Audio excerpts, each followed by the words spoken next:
All right. Peace and blessings. Peace and blessings. Assalamu alaikum. Shalom. Welcome everyone to the program. We are live. We are back with our book study, The Fall of America by the Honorable Elijah Muhammad, chapters 27 through 29. And I am here with our co-host, Sister Mayat. Peace and blessings, Queen. How are you doing? I'm fine. Happy Tuesday, everybody. I'm in the background wrestling with my cell phone. I can't get it to shut up. Oh my God. Okay. See? Oh my gosh. Okay. I think I'm ready. Okay, perfect. Well, we are getting started. I just had to drink me some water just getting in here from work. But we are ready and fired up and ready to go. So you ready for me to share screen? Yeah, you can go ahead and share. Okay. So in me pre-reading chapters 27 through 29, I always go with the first thing that comes to my mind. And for this particular study, what stands out is United States foreign policy. And not just foreign policy, domestic policy as well. And I found this was actually in the presentation. I didn't exactly know where to put it. So I said I'll just go ahead and start with it. But this is actually a digital newspaper from China. And when I start reading chapter 27, you're going to see Elijah Muhammad talking about how the United States meddles in, the affairs of other countries. And this article is so appropriate, and I'll just read a little snippet of it. Why a United States obsession with meddling in other countries seriously jeopardizes world peace. Now, this was written in 2022. And some of the highlights says, U.S. foreign policy has promoted scenes of woe and horror worldwide and seriously jeopardized global peace and stability. From the end of World War II to 2001, the United States has initiated 201 armed conflicts in 153 locations, accounting for more than 80% of the total wars that occurred across the world in that time. Outright military aggression is not the only tool the United States. Outright military aggression is not the only tool of U.S. control. It has also resorted to economic seduction, financial sanctions, cultural infiltration, incitements to riot, election manipulation, and other ruses to covertly subvert so-called ideologically hostile countries. The consequences have extended beyond the human losses, economic collapses, and social turmoil of targeted states to shatter regional and global stability. Now, I'm going to go down a little bit. And the writer says intervention is as American as apple pie. Late American political scientist Robert Jervis wrote in the introduction to a book entitled The New American Interventionism. And he says, Jervis's words were written 23 years ago and remain valid today. They get to the heart of U.S. foreign policy, one that features meddling in the internal affairs of other countries and subverting their governance with the ultimate aim of securing American hegemony. Now, I'm going to scroll down a little bit because I want you to see this. So the United States has launched more bloody overseas military intrusions, often swooping in on a country and launching deadly attacks until the target is thrown into chaos and its government overthrown. From the end of World War II to 2001, the United States has initiated 201 armed conflicts in 153 countries, accounting for more than 80% of total wars that occurred across the world in that time. Since 2001, Washington and its allies have dropped an estimated average of 46 bombs on other countries daily. Can you comment on that? You know, that is a very good snapshot of who America is and what America does. Her hands are so dirty, so filled with the blood of every people on this planet.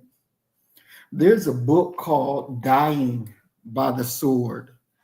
And this book talks about the militarization of the US foreign policy.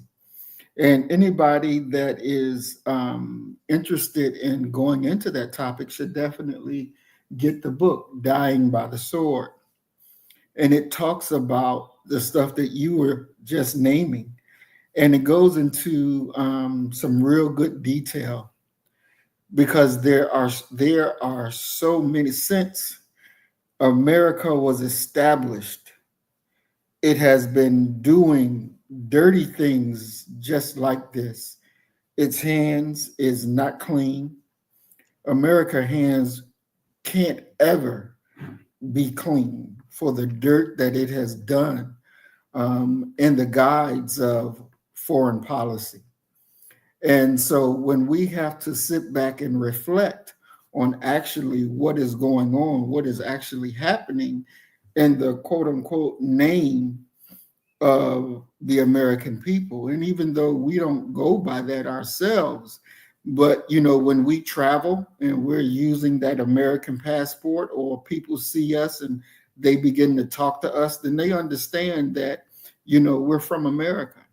And then that X that they tend for America comes right to us as well, because they see us as part of America. So we're in that line of destruction.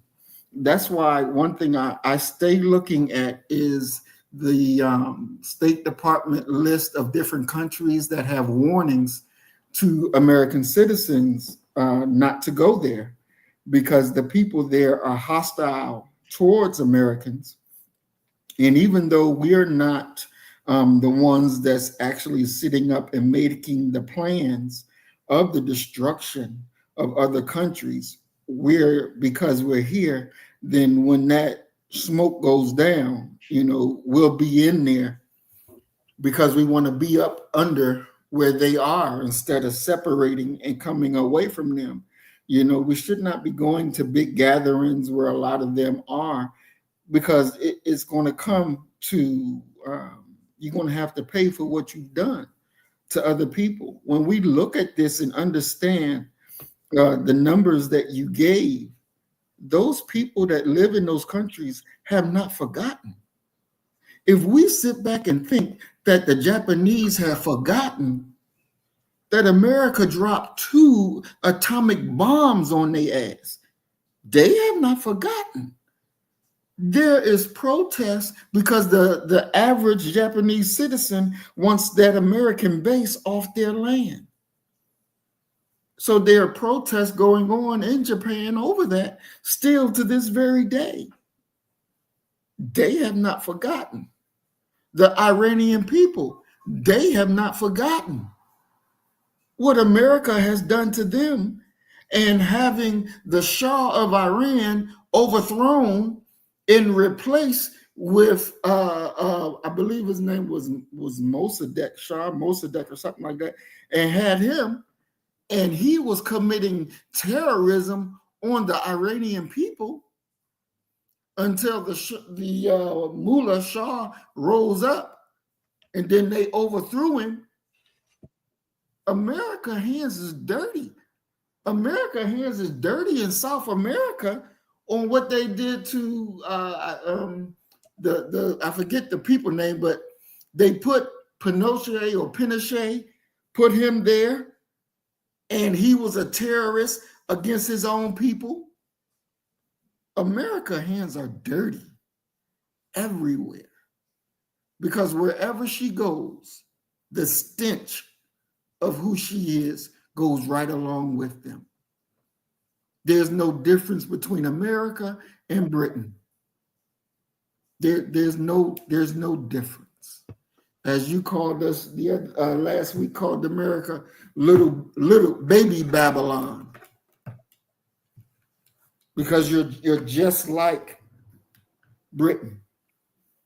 They said that the sun will never set because her empire was so vast. Well, this American empire has done some terrible things to the peoples of this planet, to the darker peoples of this planet. Because they ain't gonna do it to France.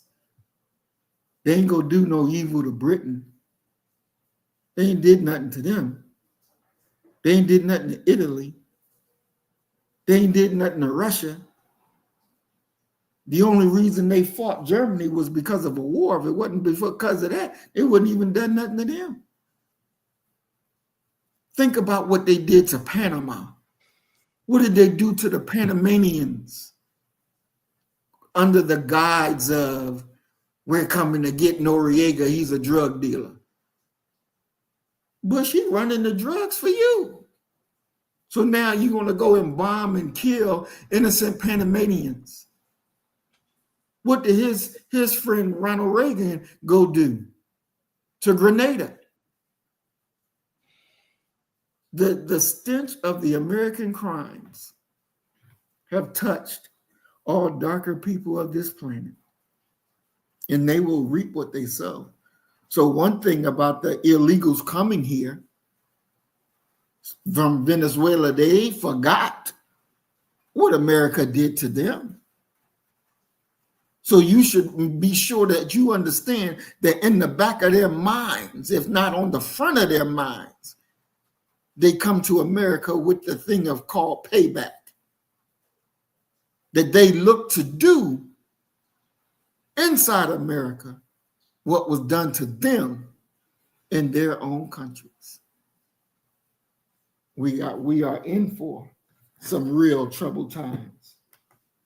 Don't go to big gatherings where a lot of white folks are gathering. Don't go there, because you will find death and destruction. It is that time, and nobody has forgotten. If we haven't forgotten what was done to us, they damn sure ain't forgotten what was done to them. And America will reap what it has sown. And I rest. Okay, and just to wrap up this article, the author goes on to say those wars, mainly in the name of democracy, freedom, and human rights, were instead a reckless interference in the domestic affairs of other countries, leaving behind death and destruction in the Middle East, Latin America, and Eastern Europe. For example, U.S.-led NATO forces carried out continuous airstrikes for 78 days against Yugoslavia. The result?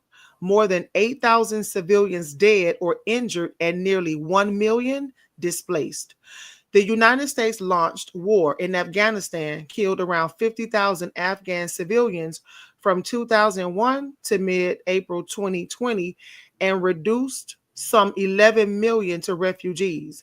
Furthermore, years of bloodshed have left more than 200,000 Iraqi civilians dead and dragged Libya into greater turmoil. The United States is the most warlike nation in the history of the world, former U.S. President Jimmy Carter said in 2019, adding his country had only enjoyed 16 years of peace in its 242-year history. Wow. That really speaks volumes. And that's one thing that Don Rumsfeld, when he was the Secretary of Defense, he said, there's two things you're never going to hear me say. Just, because there's nothing just in this world. Nothing is just. And a long-lasting peace, because there's never going to be peace. There's never going to be peace. And this is the Secretary of Defense for the United States. And they know what they have done.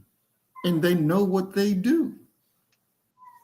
Americans need to wake up, especially Black people, and understand what is being done. in your so-called name.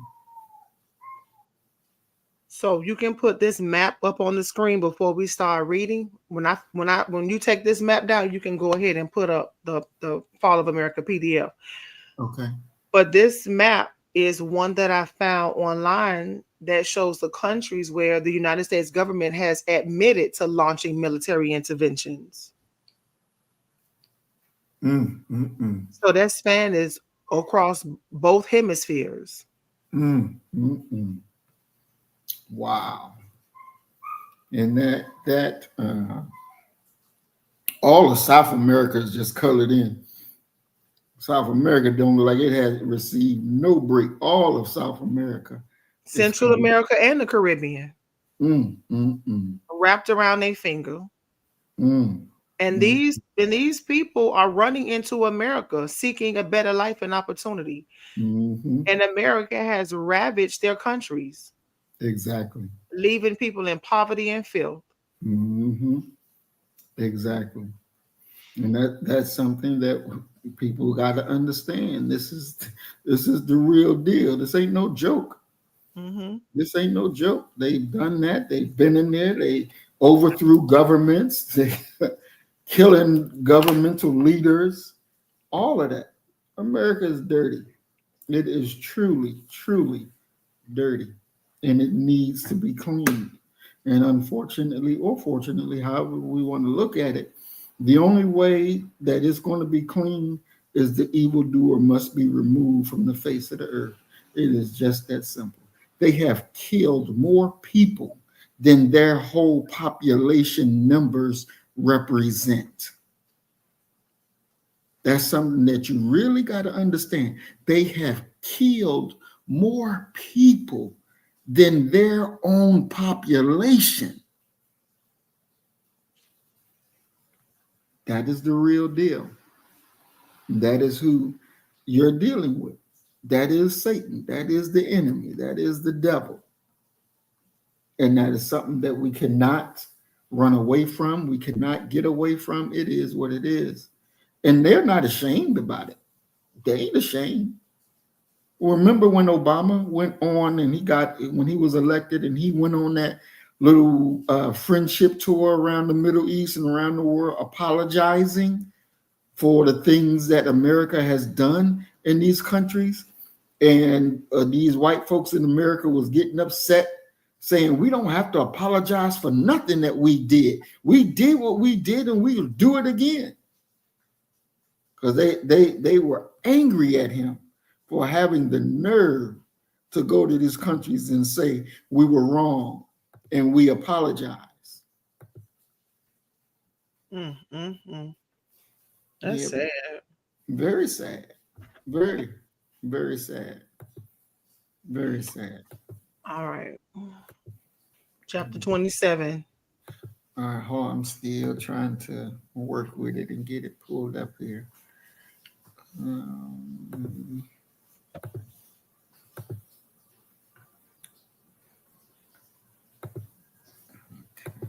Here we go.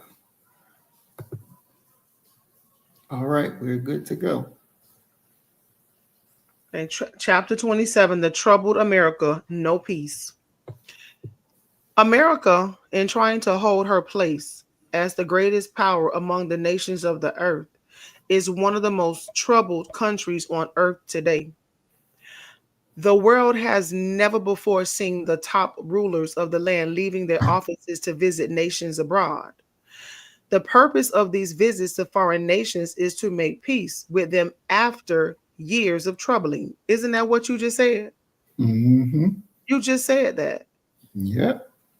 It said the purpose of these visits to foreign countries is to make peace after years of troubling them. Mm-hmm. America brought all of her troubles upon herself. She alone is to be charged with being the cause of the troubled world and people today. America loves meddling into other people's affairs.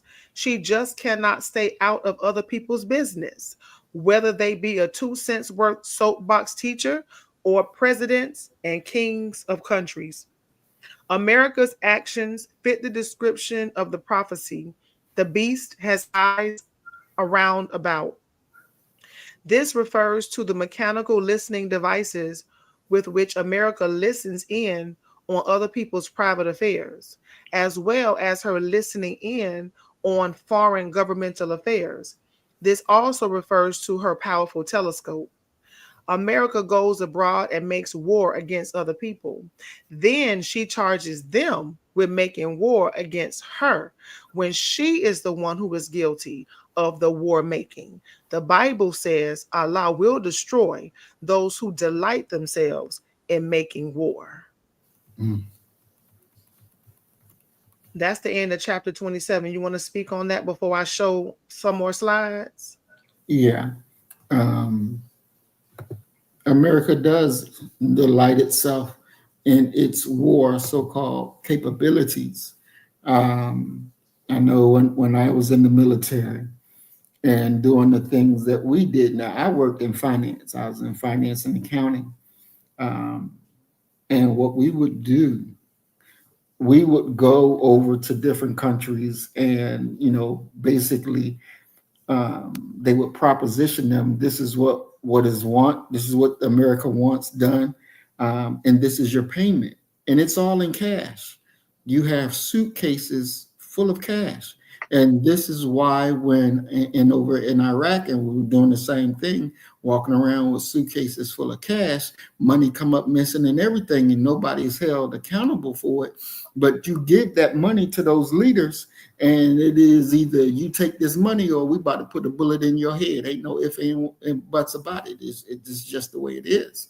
Mm. And that's the reality. And if you go back and watch these documentaries on Iraq, they talk about it right in there. They tell you about it. Yeah, we had briefcases full of cash because finance was always out there counting that money up, and giving it away. Did the same thing in Afghanistan too, giving it away. You will either take this suitcase full of cash or you're going to get a bullet in your ass. It ain't no ifs, ands, and buts about it. It's either you get down or you lay down. That's how it is. They are very gangster with it, and they don't give a damn who it is. This is who they really are. There's no innocence. There's no, oh, we did this shit by accident. Ain't no by accident. They look, when they dropped the nuclear bombs on Japan, they already knew because they were snooping on Japan. They already broke the Japanese codes, so they knew that Japan was about to give up. They were working with the other allies to come up with an agreement so that the Japanese can give up.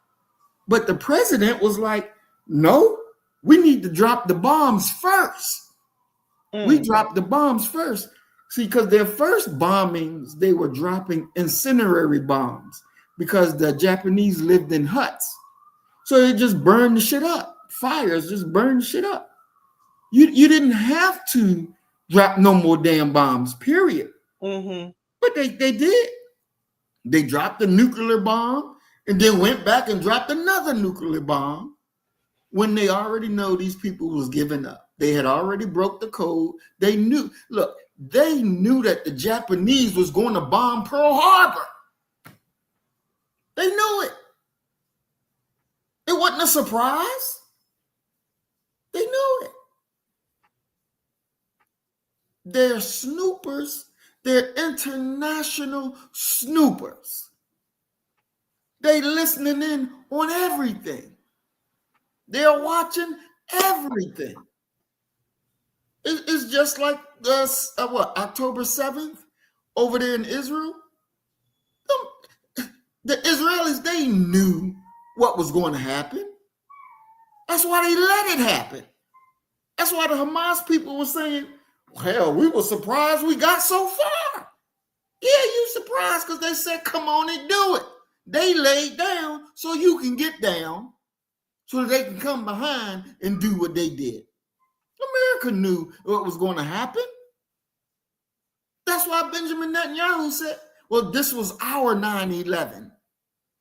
You had your 9/11 and you got to do Afghanistan and Iraq. Now, this is our 9/11, and we're going to kill up Palestine. We're going to lay it low. They use coded language that you have to understand what these people are saying, but they're saying it right in front of your face. They knew what was going to happen. The fake Jew knew when 9/11 was going to happen. They knew it. They knew it. These people sent pagers, had pagers sent to the people in Syria. I forget the group name, and gave all their leaders these pagers. So they knew who the leaders were. They knew when they were going to order pagers, and they were the ones to be able to ship. So that tells you that they had people inside these groups already, on top of being able to listen in with their listening devices. So when they knew that the order for the pages was going to be put in, they knew that they were going to fulfill them and have them blow up at their given moment to say, yeah, let's blow it up. Hezbollah.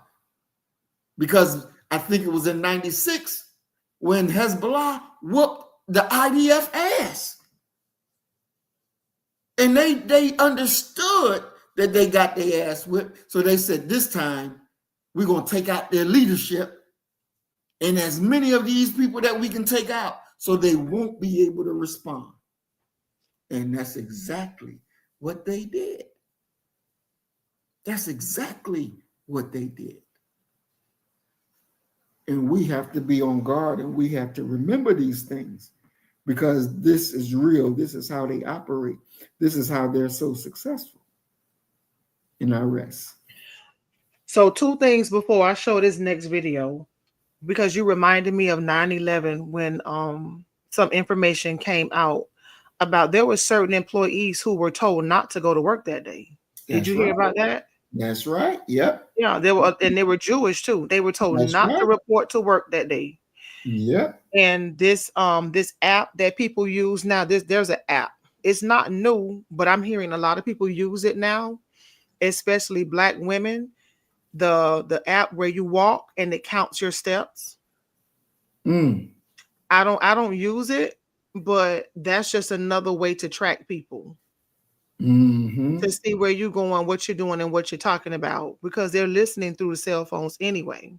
And so I know a lot of women who are, oh, I have to get my steps today. Oh, I have to get my steps tomorrow. And they don't understand that it's just another tracking device. That's why we have to be careful with all these new fads and, these new trinkets and the things that come out on the market that, people tell us about and we gravitate towards, because it's just all a part of their grand scheme to control us. And people just jump on, especially Black women, jump on the bandwagon without thinking. When you go for a walk, put the phone down, leave it home, go walk. Sometimes I leave my phone in the car and just turn it off.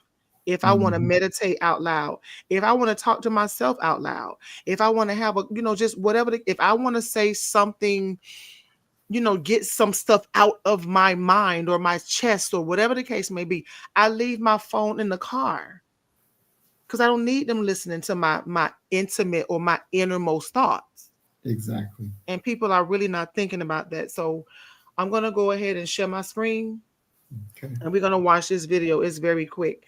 Because when I was reading chapter 27, the first thing that popped up into my mind was Theodore Roosevelt, especially when we talk about foreign policy, because his that phrase, speak softly and carry a big stick.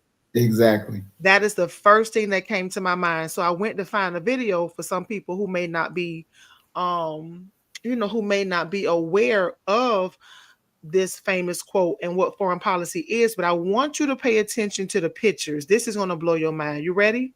Ready. I have always been fond of the old West African proverb. Speak softly and carry a big stick, and you will go far. The American expansionism Roosevelt had advocated since long before his days at the Navy Department had succeeded beyond his dreams. The United States was now a world power.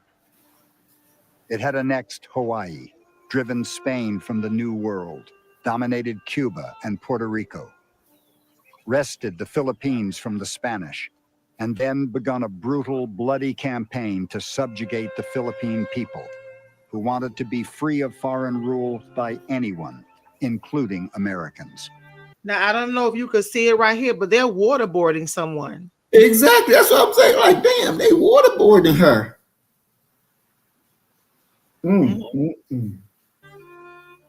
Tens of thousands died so that the United States could gain a foothold in the Pacific. To anti-imperialists like Mark Twain, such military adventures betrayed American principles, and Roosevelt himself was nothing more than a showy charlatan. I am an anti-imperialist. I am opposed to having the eagle put its talons on any other land. Criticism did not much concern Theodore Roosevelt. He divided the world into what he called civilized nations, industrialized and mostly white, and uncivilized nations that produced raw materials, bought products instead of manufacturing them, and were incapable, he believed, of self-government. The great enemy of civilization was what he called chaos. To combat it, it was the duty of civilized and orderly powers to police the rest. Britain should be responsible for India and Egypt. Japan, which Roosevelt now numbered among the civilized nations because it had become an industrial and military power, should control Korea and the Yellow Sea. And the United States, and only the United States, must police the Western Hemisphere. It was called the Roosevelt Corollary to the Monroe Doctrine. Speak on that. You know, it's very telling again. And when I said earlier in our opening that these darker countries that they moved on and how that they treated them and conquered them and really destabilized these countries. America has different methods of how they get these things done. You know, they can either do it by supporting a coup d'etat and taking your behind out like that, or they can use proxy service people to fight wars, which what we actually watched right in front of our face, dealing with India versus Pakistan. That was America's whole doing on there. That killing that went over in India and they killed up them people, that was CIA sponsored, CIA led. CIA came up with the program and said, hey, this is what we're going to do, Pakistan. Because Pakistan has been an ally of America. And because because India wants to be down with Russia, according to the new BRICS situation, and Trump didn't like it. And he told India, don't do it. You're going to pay a price if you do it. And now, as you see, them two were going off at it. But now supposedly Trump made a deal. India came to the table and said, yeah, we'll deal with you. They already had Pakistan at the table because Pakistan was the ones that they were making get do. So they get a lot of things done during proxy wars. These people don't do nothing. Nothing is done by accident. It is all done by design. Nothing is done by accident. And as he said, he believes in that saying that he got from Africa, speak softly but carry a big stick. Every president continued that behavior since then and even before then, because that's what they do. Not only will they do it militarily, but they'll come back and they'll do it to you soft-wise by psychological warfare and propaganda. using your own media wave to get into your mind and subvert you to what you're thinking. Who was it? Patrice Lumumba. When the CIA went in there and made his own people turn against him because they waged these weapons of war, and you don't even understand that you're being attacked right in front of your face. He's showing you this is what's going on, and you don't understand the seeding of your mind and letting that stuff germinate, and then next thing you know, it will produce an action. These demons do what they do, and it's such a shame because darker people don't look to be the aggressor. And you always think, well, we can just talk it out. I'll give them a good moral argument and we can talk it out. There's no good moral argument you can give to these demons because they don't have morality. They look at morality as a weakness. As a weakness. When the white man does something and he apologizes to the white woman, they don't like that. The white women don't like that. And if you watching, there's nothing that you have to apologize. We don't apologize. We don't apologize. They do what they do. And they'll use our own nature against us. And we'll sit back and be talking la, la, la, la, like talking is really going to solve the problem. The only solving to that problem is they have to be removed. And that's the reality of it. They have to be removed. Mm-hmm. Okay, so I think what I need to do, I'm going to try to zoom in a little bit.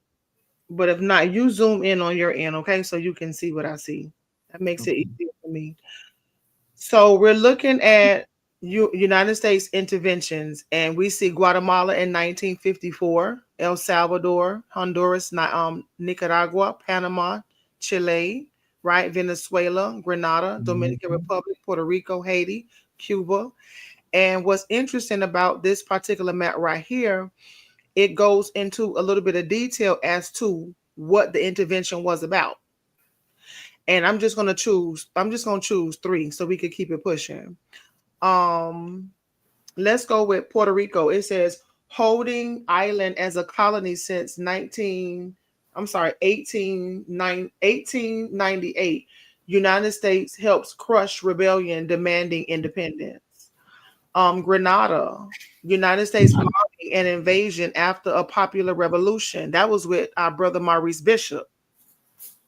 They murdered him viciously.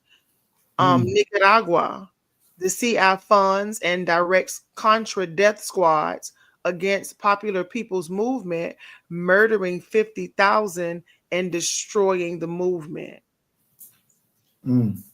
So, they just all over the place. Now, the let me ask you, the Nicaragua, that's the one where the CIA and the drug boys, right? I think so, because that was 1981 to 1990. Mm-hmm. But over 50,000 people died in that invasion, intervention, whatever you want to call it. But, massive loss of life. Even look at Guatemala in 1954. CIA directs bombing, invasion, and a coup after newly elected government nationalizes unvetted fruit company lands, and it says it kills over 200,000 people. Over 200,000 people. Honduras in 2009, United States-backed coup removes democratically elected president. The people elected the president, and what did the United States of America do?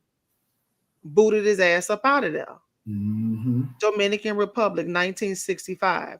Bombing and U.S. troop invasion during elections to prevent election of left-wing leader.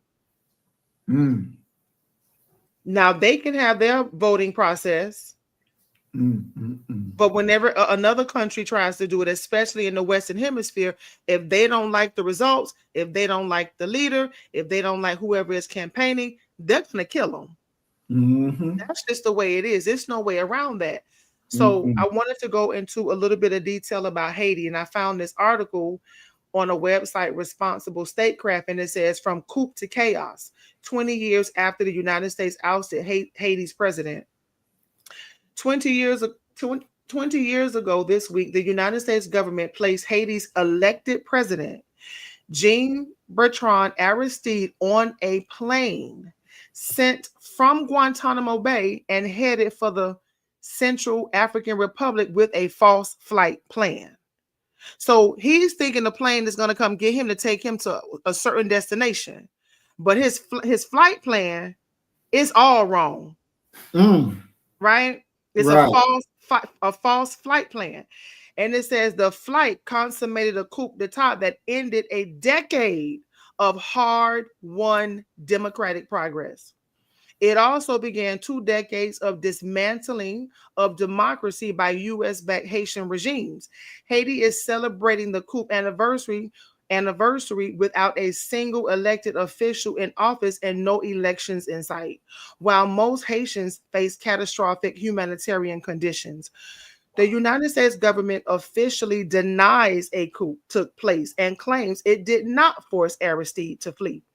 But the February 29, 2004 coup d'etat successfully removed a regional leader who resisted complying with U.S. prescriptions. The following 20 years of supporting governments opposed to Aristide, most of them, let me say that again. The following 20 years of supporting governments opposed to Aristide, most of them unelected or elected in flawed elections, have prevented the emergence of other non-compliant Haitian leaders. They kicked Aristide out twice. Yeah, they kicked, to my understanding, it's been a long time since I studied Aristide, but Aristide, he was fighting for reparations, and he made it clear, France, you must pay us what you owe us. I actually had a video, but I did not put it in this presentation because it's in French, and when I did the English captions, it was very choppy. But he was able to get the support of the people, and they were on board with the idea of France giving Haiti back what they owe Haiti. And, they were even ready to fight for it. And I wish I would have put it into this presentation so you can see how beautiful Haiti can be. The people, the island, but and Aristide, he wants to go back and help the people, but the United States, the U.S. does not want him there. So they have to put puppet leaders in a position to keep the country in turmoil while they try to run over here and give blood, sweat, and tears to the United States while their country is left in shambles. And this is all because of U.S. intervention. But yet you see, what do they say? Oh, we didn't do it. Exactly. So who did it? Where is Aristide now? Is he still living? I think he is still living somewhere in Africa. I think he's somewhere in Africa. I'm not sure. But they would not let him they would not let him regain control as a president in Haiti. And the one Joe, what is his name? Moise, the one that was just assassinated recently, was it last year or two? Yeah, he was very much opposed to the COVID vaccine. He said, y'all not bringing that mess over here to Haiti. He was not in bed with America. And as a matter of fact, his wife, if I'm not mistaken, they say was even arrested and had something to do with this assassination. Oh my God. I knew something was shady about that. I knew something was shady about that woman when he died, because I remember when he died, just think about, Haiti is not far from the United States. It's really a skip and a hop when you think about the technology that we have. Mm-hmm. And from a black woman to a black woman, you're talking about Michelle Obama, Barack Obama. Even though they say he's black, I view him as a mulatto president and not necessarily a black president, but you get the gist of it. He's melanated. Mm-hmm. So you got Michelle, a former first lady, and here you have Moise, a president who was assassinated, his wife, and I never saw them on television holding hands, mourning together. Michelle didn't give a speech. Like if I'm in the Western Hemisphere and I'm black and you black and you get assassinated, I got to show you some love. Mm-hmm. Because you my brother and my sister, we family. But there was nothing between the Obamas and Haiti. And that kind of that broke me, but it also let me know that something is wrong with this picture. And Mm-hmm. I remember one day I was standing outside of Home Depot talking to one of my coworkers, and I didn't know that a guy was in a car listening to every word I said. Every word I said, I knew he was in the car, but I didn't really think, I wasn't paying too much attention to him, and nor did I care. But we were talking about just black and politics and just all kind of stuff, and he was just listening. To make a long story short, he got out of his car and he began to tell me about Haiti. He told me that the Haitian president he used to be a voodoo priest. And that when he was assassinated, they gouged out his eyes and took his eyes. So it's a lot going on. And if people who in Haiti, if you are into voodoo, they kill you because they're very much into Catholicism. Very much into Catholicism. So Haiti has a lot going on, but nevertheless, they do have a leader who loves and cares for the country, but America would not allow him to assume that position. And those that do, you see, they assassinate them. And even family members are in on it because their wife, if I'm not mistaken, she was arrested for taking part in that assassination. Wow. So I wanted to show you some political cartoons because some people are not familiar with Speak Softly and carry a Big Stick. They're not familiar with Theodore Roosevelt. So when you look at these political images, it gives you an idea of how America sees itself. And so I'm just going to read this, and it says, this is the picture on the right with Theodore Roosevelt. Look, he has on a police uniform because they have this idea that they're supposed to be police officers to the world. But it says, in this undated political cartoon about U.S. expansionism in the Pacific, Uncle Sam straddles the Americas while wielding a big stick inscribed with the words Monroe Doctrine, 1824 to 1905. The stick is a metaphor for military force, and the caption reads, Expansion, the Western Patrol's long stretch. So this is how America intervenes in the affairs of others. And that big stick, as we just said, is a metaphor for its military. And I always tell people, I say, America is strong because of its military, but when I do research now today, they say America is struggling. They don't even have, they say if America goes to war right now, we're done because they don't even have enough soldiers. Can you share a little bit about that? Yes. The American military is definitely hurting for soldiers. Their recruiting numbers, they have not met in years. A lot of the fighting age children that we have now, youth, wouldn't even pass the ASVAB to get in. And out of those who actually would get in, because they on all of these different medications, it ain't gonna work. So they have said, I looked at some reports that said that if America get into a war with Russia, it would have to be over within a 2-week time period. because we would eventually run out of bullets. We will eventually lose. The loss of life would be far greater, and the current levels won't even last us in the real hot war past a 2-week time period. That's why you will see a lot of these generals and retired people saying, no, we don't want to go to war with no Iran. We wouldn't win this, that, and the other thing.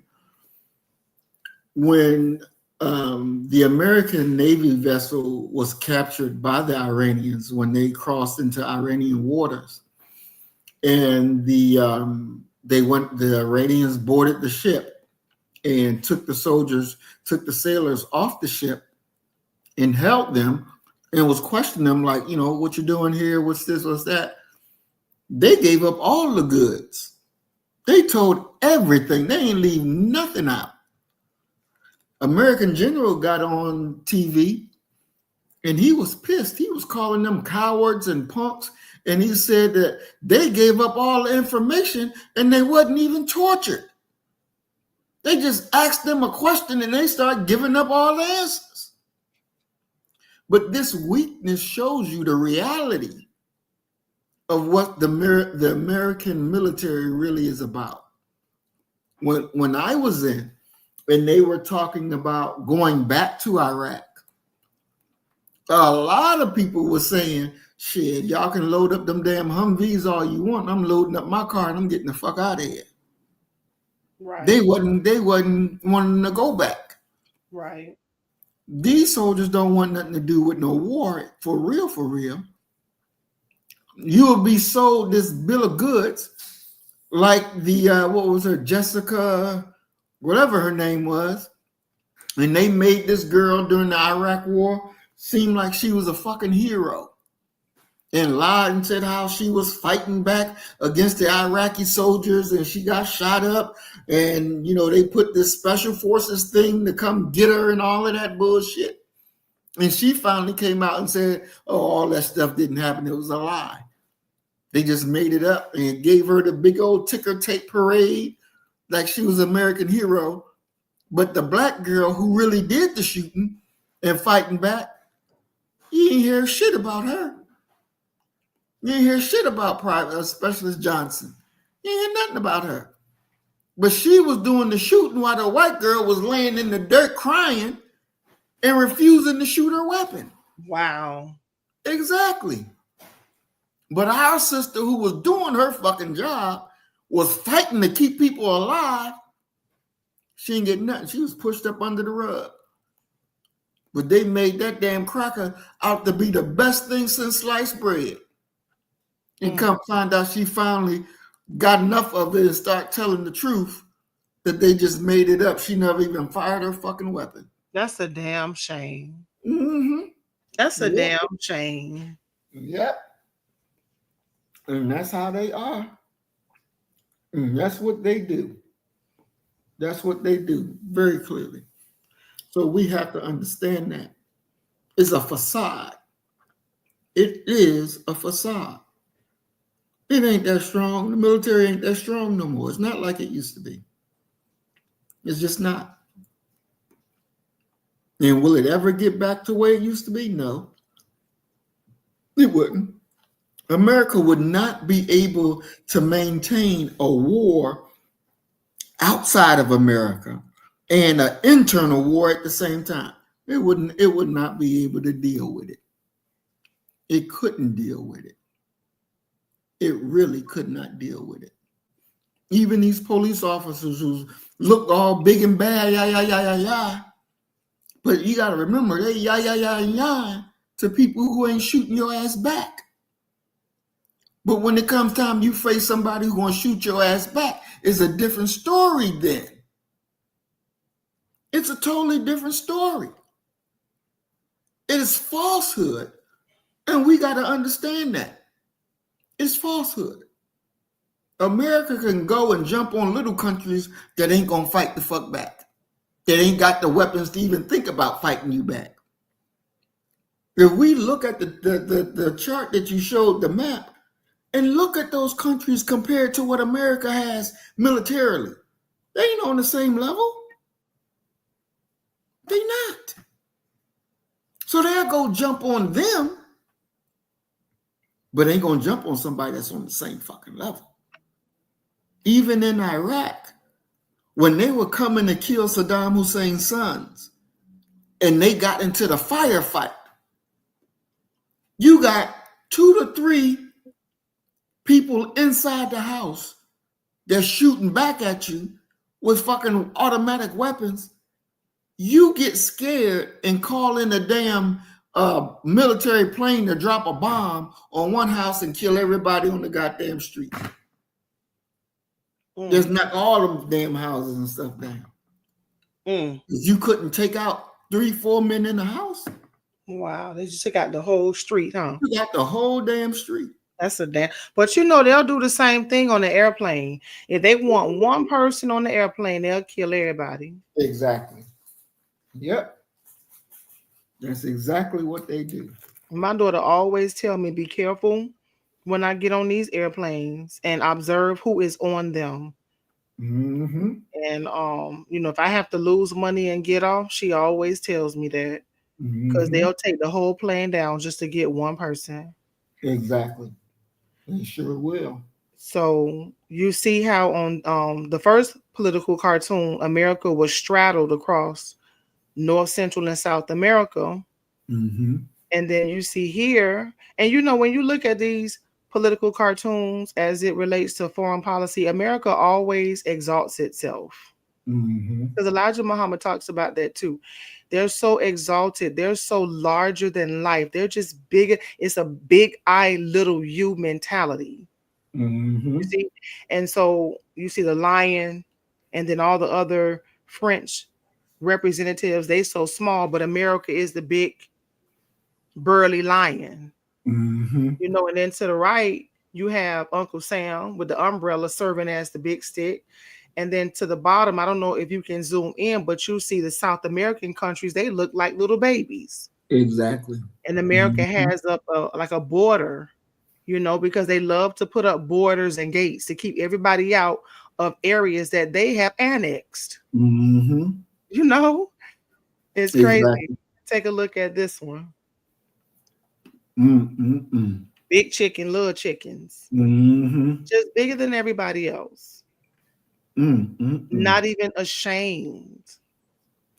That's bad when you so wicked, but you're not even ashamed of your wickedness. Another one before we move on. Uncle Sam Hemisphere. And the caption says, no one would smile with more satisfaction than the Uncle Sam of the North over the advent of an Uncle Sam of the South. And then you see on the right, Hemisferio Occidental in 1941, America has South America with a rope around its neck. Wow. That is very interesting. And I'll just go down. I'm sorry, go ahead. And you know, when we think of America, it dawned on me one day, it's like, you know, Canada, Middle America, where we are, in South America. All of this is America. All of it is America. But when you say America, most people talking about United States of America. You know what I'm saying? And the reality is Canada is America and South America is America, but it's ran like America, the United States of America. That's it. Those other places are called something else because the United States of America is America. Everything else is something else. And they're very poor countries, very beautiful, but they're very poor. If you ever go to Central America, those people live in, I'm talking about near the airport. Oh my God, in Nicaragua, they live in shacks. We had to drive 85 miles an hour to get from I guess we came on the east side of Nicaragua, but we had to drive to the west side to get to the Pacific Ocean. 85 miles an hour the whole damn way or more. And so I'm asking the driver, why in the hell are you driving so fast? Right. And he was like, to prevent us from being ambushed. Mm. And the person I went with on the other side of the damn, in the back seat, sleep. Wow. I'm Wow. up trying to figure out what the hell did you get me into? Exactly. Knocked out, sleep, snoring, and we doing 85 on the damn highway with horses, cows, mopeds, buses, trucks. I mean, it's a very poor country. These Central America, poverty. South America, poverty. America has its foot on these people's neck.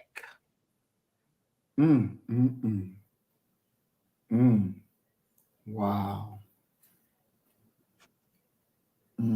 So you see this cartoon, they're just carving up Earth. Just carve it. Take what you want. Exactly. I'm white. I'm white. I'm right, and I say so. That's pretty much what the Monroe Doctrine is. I'm white. I'm right, and I say so. And what the fuck you gonna do about it? Exactly. Now, is that France and Britain that's carving it up? You know what? I don't know. They white. They European. That's all that matters. That's really all that matters. They all white.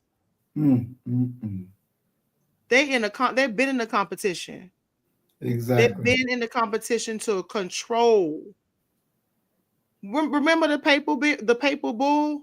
They just split goddamn Earth in half and say, okay, you take this side and you take that side. Sure have. Yep. The nerve, the arrogance of these crackers. So we're gonna get back into our reading because it's already going on 8 o'clock. Yep. Wow. And so they can't say this is like Elijah Muhammad said, you can't say this hate speech. Exactly. Why would you say this hate speech? Because we can't change history. No. We can teach history. We can share information. We can present artifacts, newspaper, journals, pictures. So why say that we hate when we teach or when we study? Just say we teach the truth. Exactly. That's just too hard for these people. Because we can't change the fact that it happened and it's still happening. Exactly. And it's still happening. To this day. Yep. I guess they would call it the inconvenient truth. I'm sorry, go ahead. It gives you an understanding of why they don't want real history taught in school. It gives you understanding, because if you teach it properly and you know what they done to you and you know that they never attended to fix the problem, then you recognize they are the problem, and you will recognize that these motherfuckers, they do owe me. That's right. They do owe me. I remember when my cousin said to me before, don't nobody owe you nothing. And I was, in my mind, I'm thinking, why did you say that? I never said that anybody did.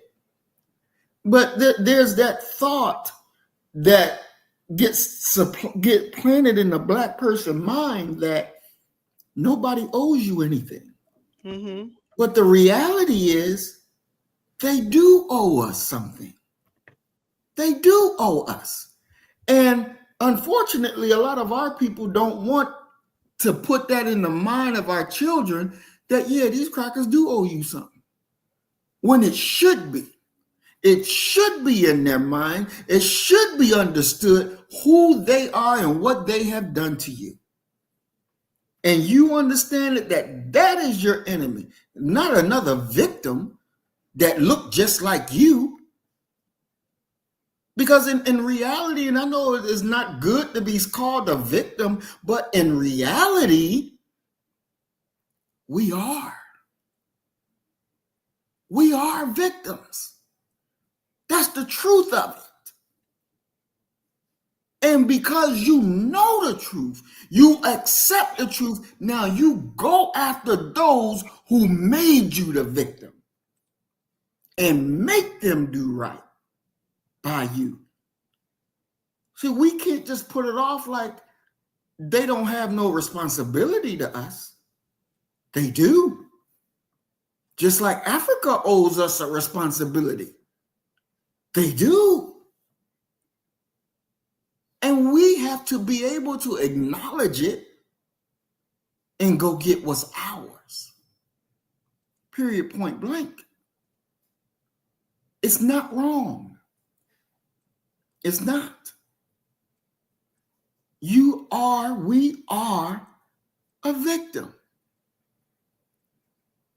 That is the actual facts. Now that we know that we are victims, the question is, well, what are you going to do about it? And it's time for us to change the script.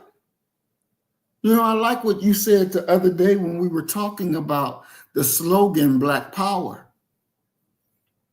And I was saying that, you know, I don't like saying, getting in the group and saying Black Power, Black Power. I don't like that because it don't produce nothing.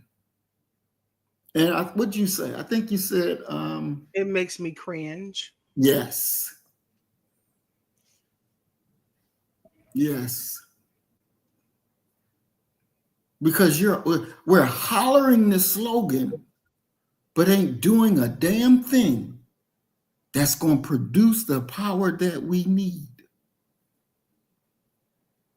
So hollering a slogan, we beyond that. We have to move in a systematic way to take the power that we need and use it in the way of our betterment. And yelling Black Power ain't going to do a damn thing to create it. It becomes a nuisance in the ears of others. We got work to do. Mm-hmm. Let me show you something before we move on. Okay. I want to share the screen, please. Okay.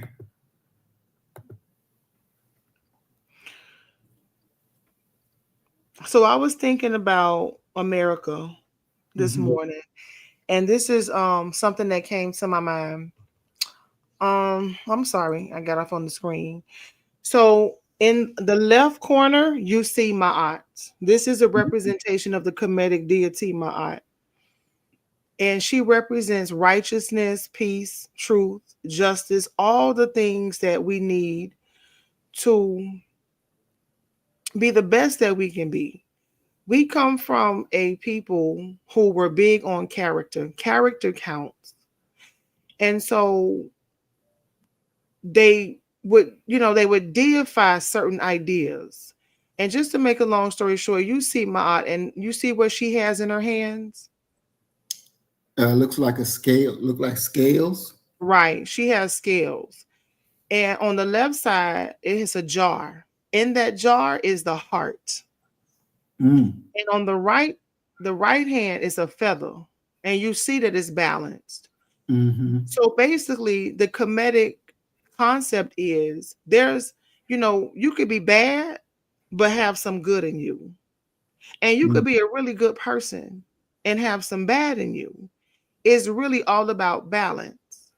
And no matter how bad you are, you're going to do some good in this world, right? But what I wanted to show you is that our Kemetic deity, she doesn't have a blindfold over her eyes. Can you see that? Exactly. She don't have a blindfold over her eyes. Now here comes the European who is not an original man, who goes into our civilizations and they steal our history. They steal our legacy. They steal our parables, our songs, our sciences, right? And they co-opt it. And you see Lady Justice, but what does Lady Justice have over her eyes? A A covering. fucking blindfold. Because you Mhm. know what I thought about this morning? The reason why the United States symbol for justice has a blindfold over her eyes is because they see what the fuck they want to see. Mm. Mm. They see what the fuck they want to see. See, before I started reading The Fall of America, Mm-hmm. I thought with one part of my brain. But I told you when it comes to Elijah Muhammad, he makes me see things from a different perspective. Mm-hmm. And for me to be a just person, I need to see. I need to see. Right. Don't put no shit over my eyes and blind me. Mm-hmm. You got to take those blinders off so we can see. And that's the one thing they don't want us to do. They don't want us to see. They want us to think that they are a country that gives justice, but they don't.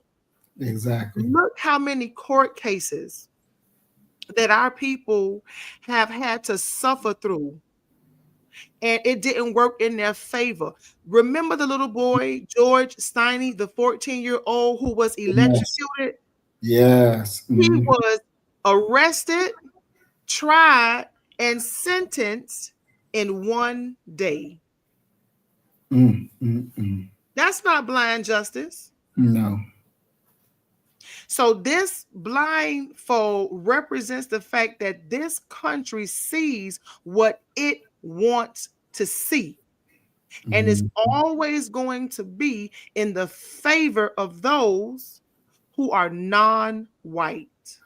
So I Mm-mm-mm. just thought about that this morning, and you just made me remember tonight. And I just wanted to show you how they take our, they take from us Right.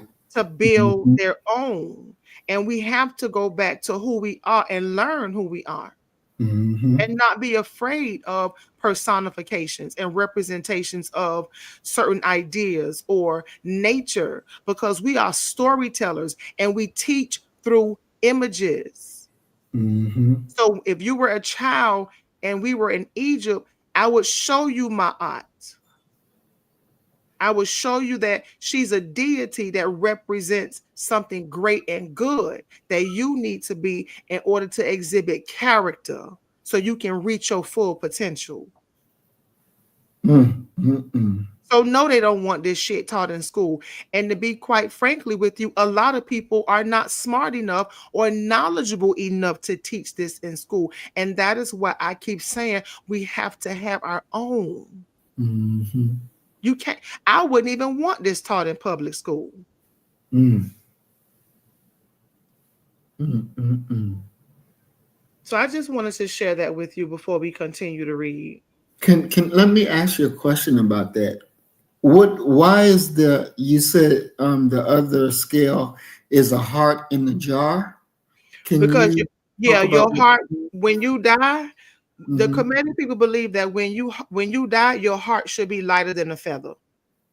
Oh. Your Mm. heart should be lighter than a feather. Because we take a lot of stuff with us to the grave. Mm. We take a lot of stuff with us to the grave. So if your heart is lighter than a feather, that means you're going to work to do more good in this world. Mm. That's not easy, but it's doable. So every day when you get up, there were certain things that you needed to recite.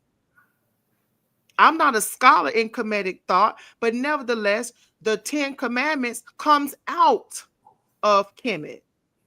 I don't steal, don't lie, don't do this, don't Mm-hmm. do that, don't cheat, you know. Mm-hmm. But the white man just chose 10 and called it the 10 commandments. No, it was bigger than that. Right. Right. So when we die, our heart should be lighter than a feather. Mm. And so many people, look at when we're talking about some of those members of the KKK, how they just dropped dead of a goddamn heart attack. Mm-hmm. People Mm. got so much going on in their heart. Their heart just wicked, foul, nasty, lies, cheating, fraud, murder, hate, jealousy. No, that's a heavy heart. That's a heavy heart. So I that's I just rock with Kemet. I do. And I don't apologize for it. Because it works for me. It makes sense to me. And so when I was a Christian, I thought it was witchcraft. Because that's what they teach you. They don't want us to know who we are, how great we are, and how they've taken from us. Exactly. But no, and that's why I am my aunt, because I do believe in peace, righteousness, justice, love, kindness. I walk in that. And no, it's not easy, but I've sacrificed my life to be these things. And she has that feather. When you see that feather, and then the wings. And white folks, when they went into Kemet, they couldn't conceive of them venerating a deity that was a female. So now you see that, they took this deity and made it a white male with wings that we call them angels. They have nothing. They have no origin story. They don't even have their own gods. Everything they had was taken from us. Everything. So they took our deity, nothing over her eyes. Because a black woman, we got some good intuition. You ain't gonna put no goddamn blindfold over our face. We want to see everything. But the white man, his lady justice in her scales, she got the damn blindfold. I thought about that this morning, and I was like, I see why. Because they're just cruel. They're cruel. They're corrupt. Remember all those all white jewelries that we had to endure? Never got a fair trial. Not never, but large majority of the most times we never got a fair trial. We never got a fair trial. I think that an all white jury should be unconstitutional. It is. I've said that. An all white jury, for me, especially as a black woman, should be unconstitutional. I can't trust those people. Exactly. They're not. The Constitution is supposed to guarantee you a jury of your peers. Exactly. They're not peers. They're not our peers. Our peers are those who go through the same things we go through, live the similar lifestyle, the same lifestyle that we go through, same culture and all that. They are not our peers. Nope. They are not. They are not. And when you just talked on about the blindfold, what came to my mind, you can remember when those white boys was on trial for killing Ahmaud Arbery. The judge made a ruling that the defense attorneys could not call Arbery a victim. He said you can't call him a victim. You can call him a criminal, but you can't call him a victim. And it's like, why can't you? Because they shot him. So he's the victim and they're the perpetrator. But he said, no, you can't call him a victim. When they had the white boy on trial, they said the same thing. The people that he killed, you can't call them victims. Not to this jury, you can't call it. So it's like, why are you blindfolding your eyes to the reality of what they really are, to the reality of what was really done? And we see this happening every single day when we're in their courts. The judge will blindfold you and tell you, you cannot see this. You cannot say that. You cannot look at it this way. God damn it. Did we? My goodness, you just called it, Maurice. Damn it, man, we work well together. Exactly. Yes. Gagging people. Yep. Can't say this. Can't show that. Can't do this. Can't do that. Because that's what the fuck blind justice is. European court system. Exactly. Damn. Yep. Damn. Mm. Damn. I told you when it comes to Elijah Muhammad, he turned on another side of my brain. I'm so sorry to disrupt you. Finish what you were saying, please. No, that was it. That was it. God, oh, you really came through with that one. That was it. That was something. Wow. Exactly. All right. You ready to jump into chapter 28? Yes. Uh-huh. Well, you really made my light bulb come on with that one. Damn. We done solved the damn mystery. It's a Shaggy and Scooby-Doo moment. Chapter 28. Okay, so is modern America as merciless as ancient Nineveh? I got something funny I want to show you. What I'm gonna do, I'm gonna finish this page right here, and then I want to show you something. Okay.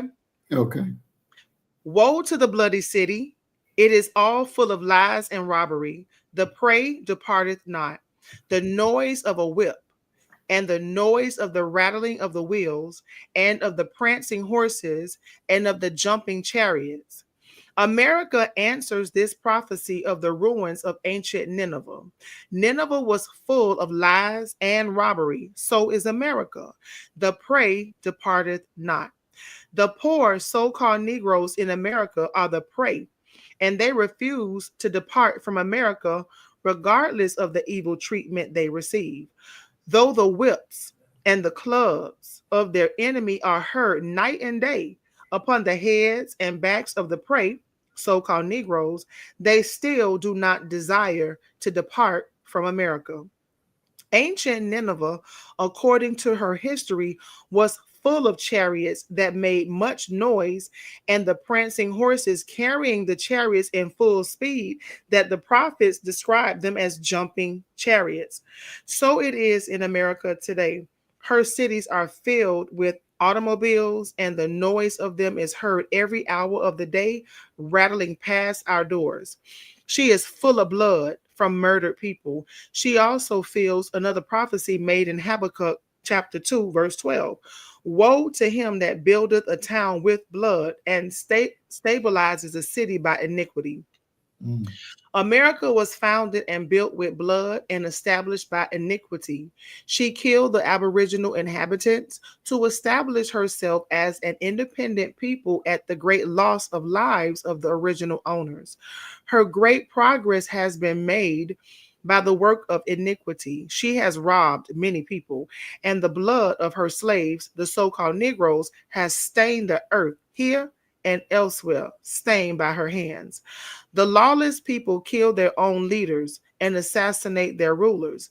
Anyone who opens his mouth for justice for the poor prey, so-called Negroes, is seized, prosecuted, and in many cases slain because he dared open his mouth for the oppressed against the oppressors. Woe to America! She has established a government with blood. The murderers seek to kill the innocent all the day long. Regardless of the people's choice of a ruler, if chosen, he should be obeyed and given a chance to serve the people until that people dispossesses him for another. Now, I want to show you something. Remember in chapter 1 when it talks about a whip? It says the noise of a whip, rattling of the wheels, prancing horses, and of the jumping chariots. Let me show you what I found when I did my Florida tour. That was one of the best tours I did. I enjoyed that thing so much. I said, I want to do it again. I saw this in a museum, and I fell out laughing when I saw it. Let me know if you can see it on the screen. Yep, we're looking at it. Okay, so you see this. So to me, I call this a Conestoga wagon. This is the type of wagon that the settlers had when they came to America as they moved out west. Now, Elijah Muhammad, he said wheel, right? He said wheel. What else did he say? Because wheel, whip, horses, and something else. But I'm gonna zoom in because I want you to see something at the very top of this display. Let me see if you can see it.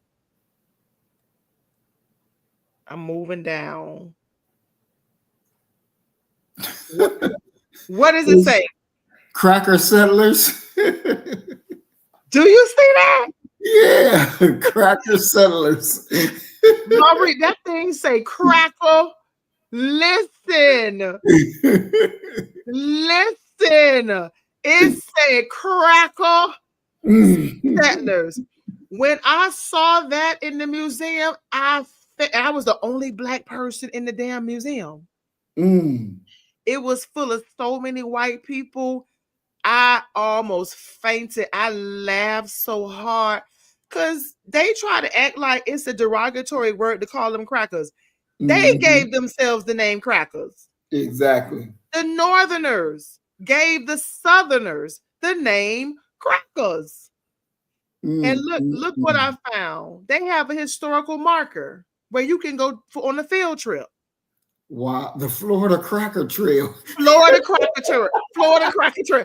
You can't make this shit up. Wow. Maurice, you can't make this shit up. The Florida Cracker Trail. This point is the western terminus of the Florida Cracker Trail, designated by the Florida State Legislature in 1897. The Cracker Trail follows an east-west route across the state of Florida that has existed since approximately 1850. This trail was used by Florida's early settlers to traverse the state. It was primarily used to drive cattle from Florida's heartland to the coastal ports for shipment mainly to Key West and Cuba. The Confederate Army relied on cattle from this area and other Florida sites to feed its troops stationed throughout the South. The term cracker was derived from the sound of the term cracker was derived from the sound of these early cow hunters cracking whips as they moved the cattle along this trail. Later, the words Florida cracker came to indicate a Florida native. One of the last major cattle drives along the route was in 1937, and I'll stop right there. So calling them cracker don't mean nothing. That's not derogatory so far as I'm concerned. Because the Northerners gave them that name, the Southerners accepted it, and the legislature happy and put it on the goddamn historical marker. Wow. You know, I go dig some shit up. Exactly. Don't give me no computer and time. Don't do it. Because I told you I be out there in them streets. Exactly. I took that picture in the museum and I fell out laughing. I said, oh my God. That shit ain't derogatory for them. That's a badge of damn honor with historical significance. And it refers to the goddamn whip. And I don't care if it was cattle, they looked at us as cattle. Exactly. So it is what it is. They can't get mad if we use the word, because shit, right. that's their shit, not ours. Exactly. Oh,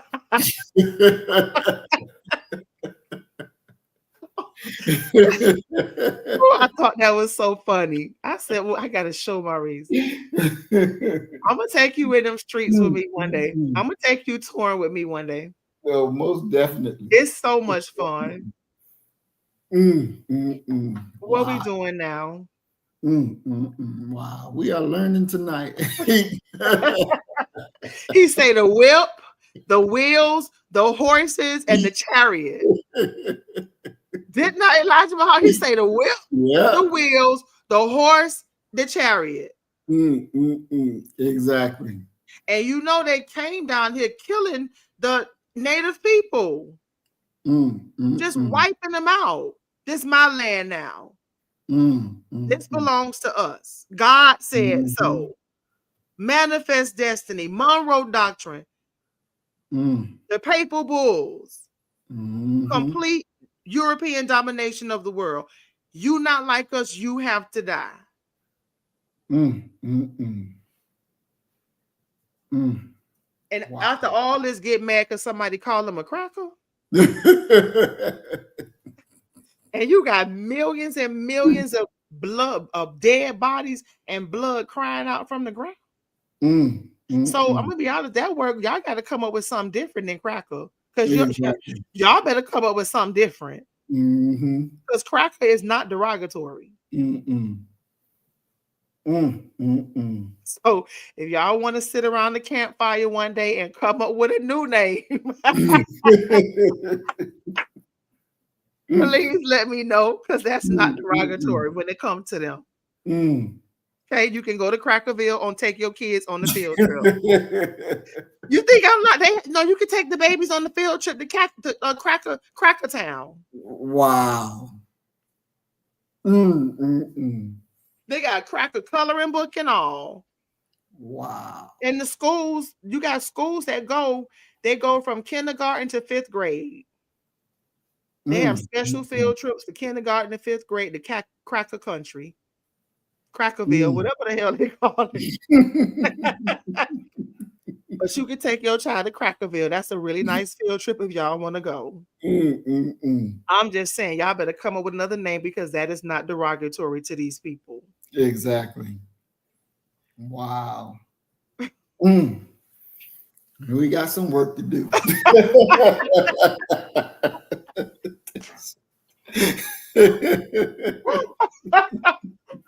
Oh, we got some work to do.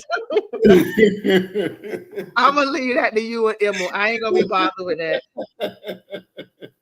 Cause you know when y'all get mad, you be like,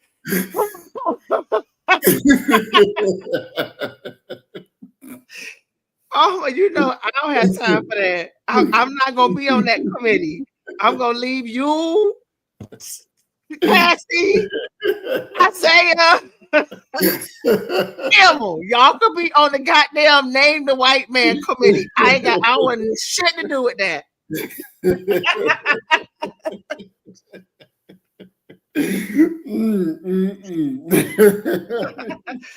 That's freaking hilarious. Where we at? You ready? Yep. We on the bait. Okay, let me see the screen. Okay, so it is very evil, very shameful, and savage in these enlightened days of education and science. Oh, I'm about to laugh. Oh my God, I'm sorry. Okay, I had to get that out. I'm just thinking about you laughing. You say we got some work to do. Okay, it is very evil, very shameful, and savage in these enlightened days of education and science for America to be charged with killing her rulers and great men of wisdom and science without due process of law. There is no justice for us, the so-called Negroes, in a government whose citizens are free to kill until satisfied and then turn upon their rulers and slay them. What chance have we under the rule of such people? We live under the very shadow of death all the day long. The assassinated President Abraham Lincoln by John W. Booth in Washington, D.C., April 14, 1865, who died April 15, 1865, was successful in freeing our parents from servitude slavery to weaken the slave master's strength against the federal government. For this, he paid with his life. President James A. Garfield, assassinated by Charles J. Guiteau, July 2nd, 1881, in Washington, D.C., died September 19, 1881. President William McKinley, shot September 6, 1901, Buffalo, New York, by Leon Kozolsky, and died September 14, 1901. President JFK, John F. Kennedy, assassinated November 22nd, 1963 in Dallas, Texas, by the accused assassin Lee Harvey Oswald and died minutes later. All four of these presidents were known to have spoken and acted sympathetically towards the so-called Negroes, and they paid with their lives for doing so. There are others who had attempts made upon their lives. Mr. Huey P. Long, U.S. Senator of Louisiana, was shot September 18, 1935 in Baton Rouge, Louisiana by Dr. Carl A. Weiss and died September 19, 1935. Mr. Long preached, "Share the wealth," and for this he paid with his life. There is no justice for the poor. There is no justice for the poor, the so-called Negroes in America, as long as they are subjects under the American flag.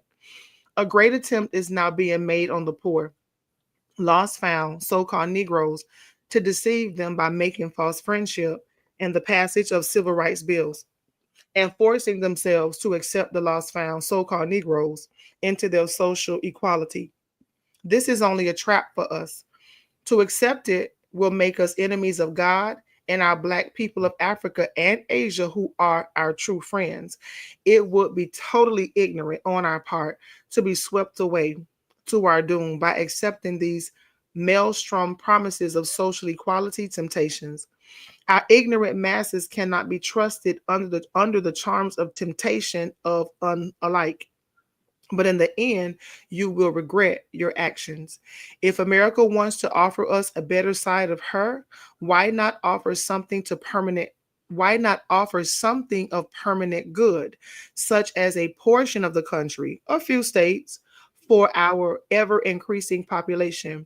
Will the white man fool himself in continuously making promises to us that he knows he cannot fulfill? He has his own problems of unemployment, with the ever increasing unemployed of his own kind fleeing from Asia and Africa, plus the loss of foreign trade. Can we hope for him to care for us and our children forever? No. We need a place on this earth that we can call our own and go to work and produce our own needs. And this will provide us with employment for our unemployed. Let no man deceive you. We are face to face with the change of worlds. And I'll let you comment before I show you a few more slides. That is awesome. You know, one thing that really stood out to me, the messenger kept using the word iniquity, iniquitous. And so the understanding of that word is very clear. It refers to wrongdoing, weakness, or sin, often encompassing a more profound sense of moral distortion or deviation from righteousness. It goes beyond the simple act of transgression and touches on the character and the disposition of the person committing the sin. Iniquity can also be seen as a consequence of sin, affecting not just the individual, but also their descendants. So when we look and understand that these people are iniquitous, and understand that it's just not that one that you're looking at, but it's the whole line of them, because it's a part of them. It's their character. It is their nature. So there's never an escape from that. And so when you tie that in with our ignorance of our people, wanting to be next to them, wanting to be close to them, wanting to be friends and family members with them, that mindset makes you of the iniquitous. And it begins to distort who you really are, breaking you down until you wind up to be just like them on your way to the deathbed, which is what the Honorable Elijah Muhammad was saying, that the ignorant of our people follow them, and they follow them to their grave. They were doing it then, and unfortunately, they are still doing it now. This is why we must separate from them in order to save those whom we love. We must separate, come out of their name, come out of their ways, come out of their culture, come out of their religion. We have to separate. We don't want to become one of those who are iniquitous. And I rest. Okay. I'm gonna go ahead and share my screen now.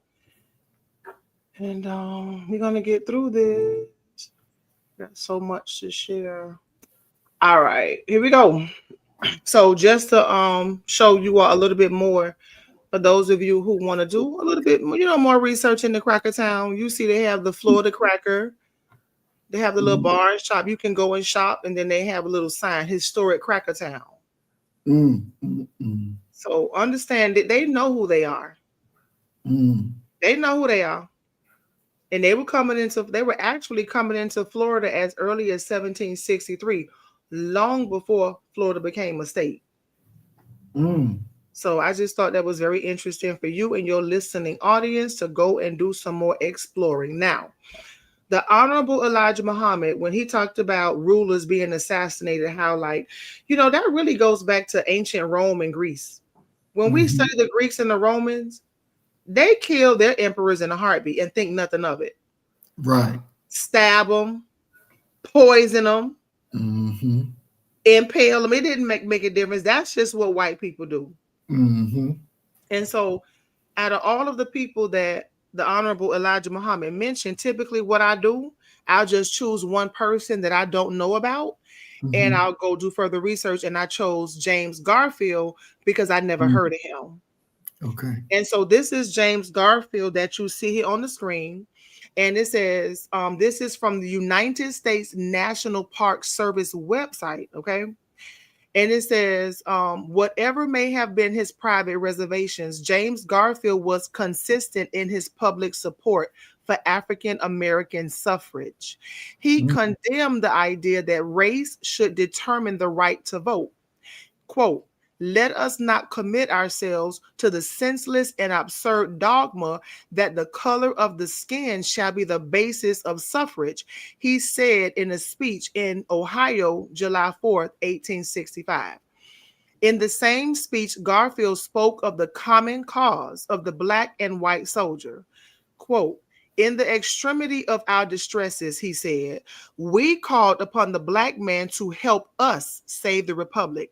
And amid the very thunders of battle, we made a covenant with him, sealed both with his blood and with ours, that when the nation was redeemed, he should be free and share with us its glories and its blessings." And that's in end of the quote. But this is what James Garfield warned. He said, "God will appear in judgment against us if we do not fulfill that covenant. If we do not fulfill that covenant." Let me say that again. He said, God will appear in judgment against us if we do not fulfill that covenant. And then he says, have we done it? Have we given freedom to the Black man? And then he say, well, what is freedom? Is it the bare privilege of not being chained, of not being bought and sold, branded and scourged? If this is all, then freedom is a bitter mockery. In expressing these thoughts, Garfield was referring to the mistreatment of Blacks in the South and the racial prejudice they experienced even with emancipation. Garfield's support for Black suffrage was tied to goals that combined a sincere concern for the welfare of African Americans with his nationalist point of view, incorporating the economic unity of the country and a desire to broaden the appeal of the Republican Party in the South. Without Black suffrage, these goals could not be achieved. Like many Republicans, Garfield saw voting was an economic right as much as a political one. Without the vote, Garfield feared that the free Negroes would not be able to control their own destinies. They would be left to the tender mercies of those pardoned rebels. Okay. Now, he was assassinated, and the person that you see on the screen now, that is who Elijah Muhammad mentioned when he said Charles Guiteau assassinated him. But this is what's interesting about this. It says when James Garfield won the presidency in 1880, Charles Guiteau, that's his assassin, got ready to accept his new government job. No one had actually offered him a job, but he campaigned for Garfield, and he assumed that he would be rewarded with a job because it said that was the spoils system, and it was just how government worked. But President Garfield did not hire him. So what did Guiteau do? Guiteau got furious. And on July 2nd, 1881, he followed Garfield to Washington, D.C. in the train station and shot his ass dead.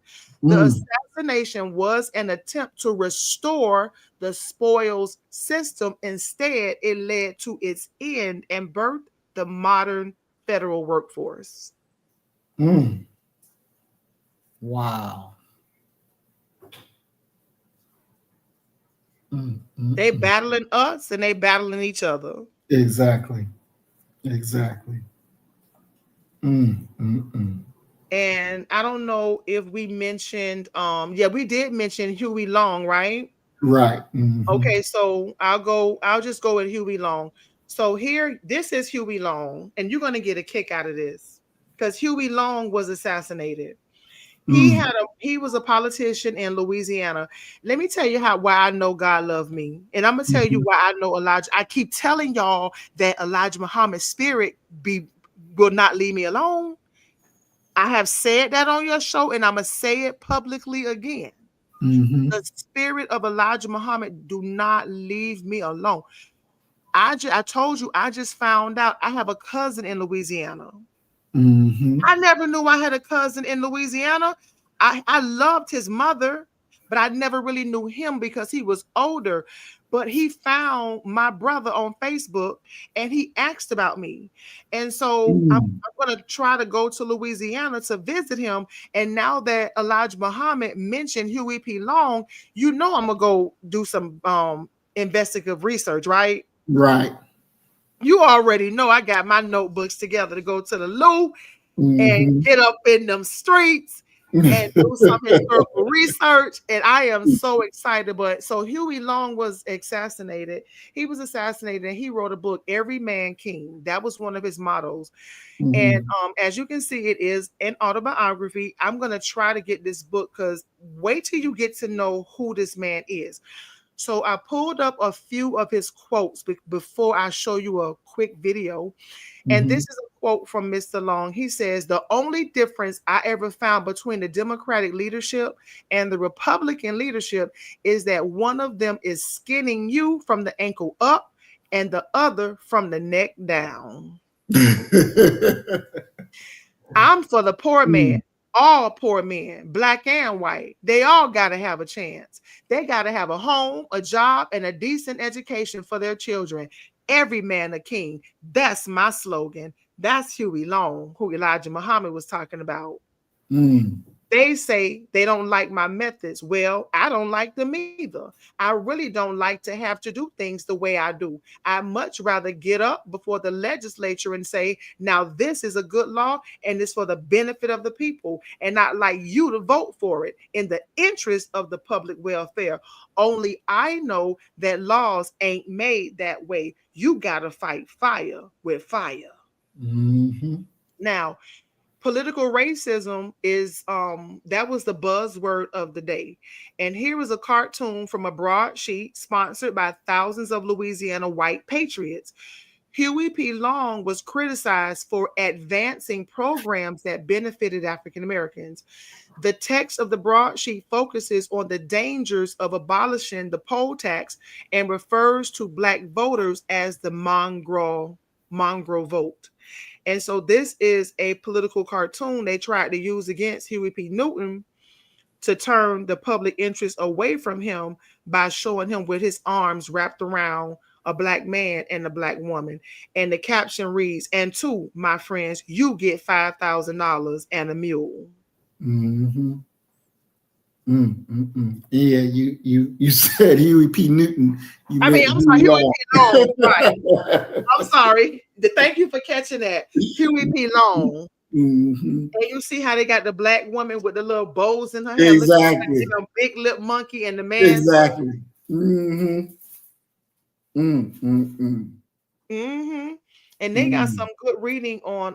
I wish I would love to read some information because it's already 8:35, but I got some good reading on the politics of racism. But let me if we have a little bit of time, I'll go back.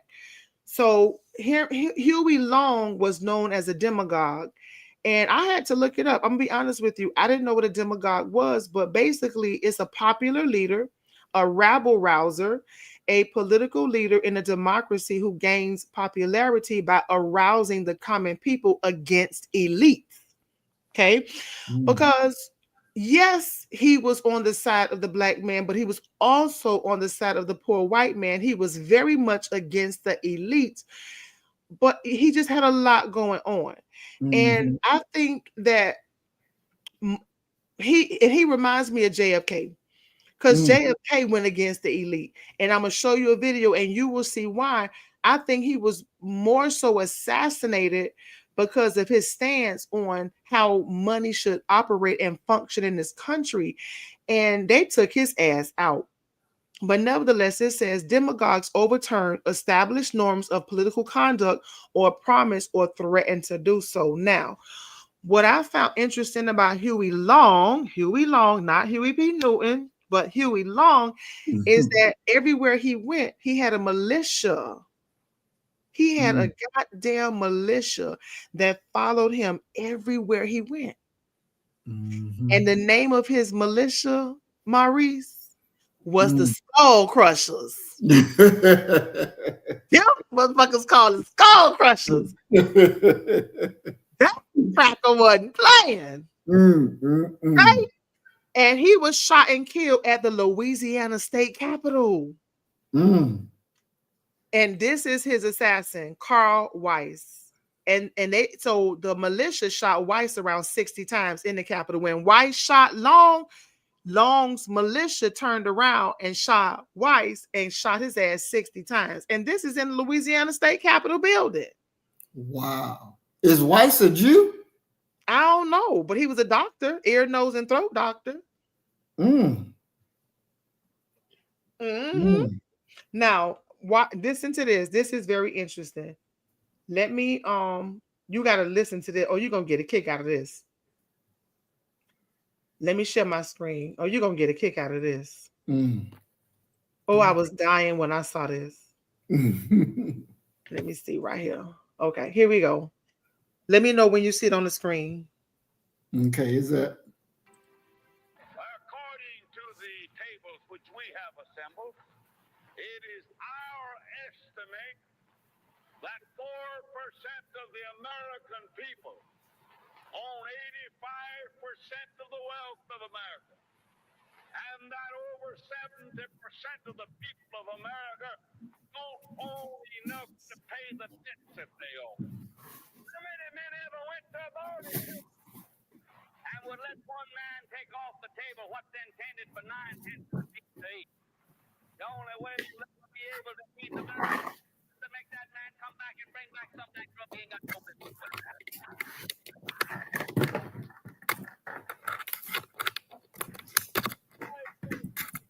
You okay back now? Can you play that over again? It was hard to hear it. It seems like it's low for some reason. Yeah. Try okay. it. Okay, but mute your mic because there's a lot going on your end. Okay. According to the tables which we have assembled, it is our estimate that 4% of the American people own 85% of the wealth of America, and that over 70% of the people of America don't own enough to pay the debts that they owe. How many men ever went to a barbecue and would let one man take off the table what's intended for 9/10 of the people to eat? The only way you'll ever be able to feed the balance of the people is to make that man come back and bring back some of that grub he ain't got no business with.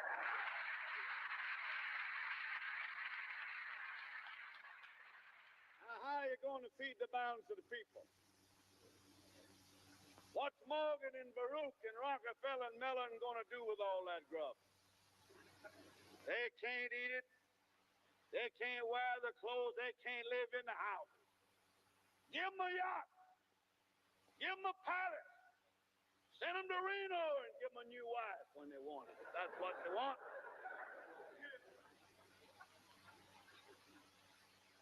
But when they've got everything on the God's living earth that they can eat and they can wear and they can live in, and all that their children can live in and wear and eat and all their children's children can use, then we got to call Mr. Morgan and Mr. Mellon and Mr. Rockefeller back and say, come back here.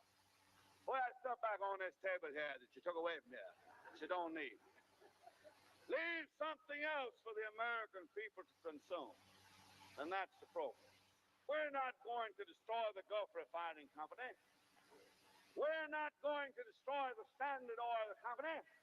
But we're going to say that the limit of any one man stock ownership in the Standard Oil Company is from $3 to $5 million to that individual, and that the balance of the people of America own the balance of what the Standard Oil Company is worth. All right.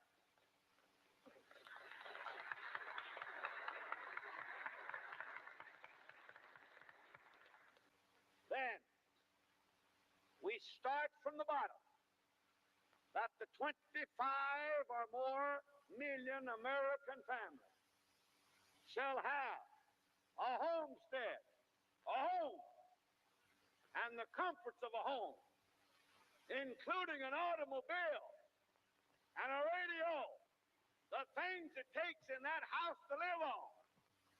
We say to America, 125 million, none shall be too big, none shall be too poor, none shall work too much, none shall be idle.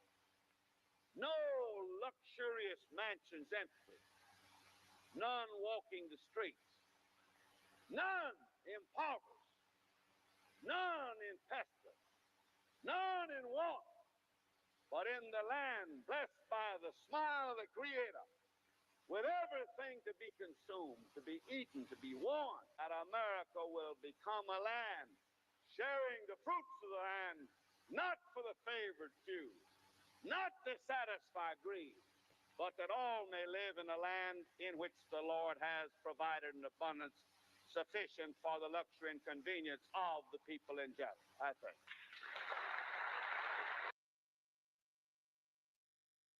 Now, that was when he said all, Maurice, he meant all.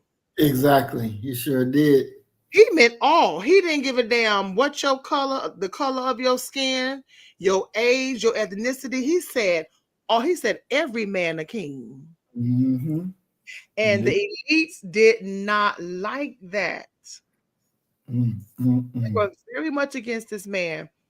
I want to show you something else before we move on. Let me see, can I find it right quick? This is his Share the Wealth program. Okay.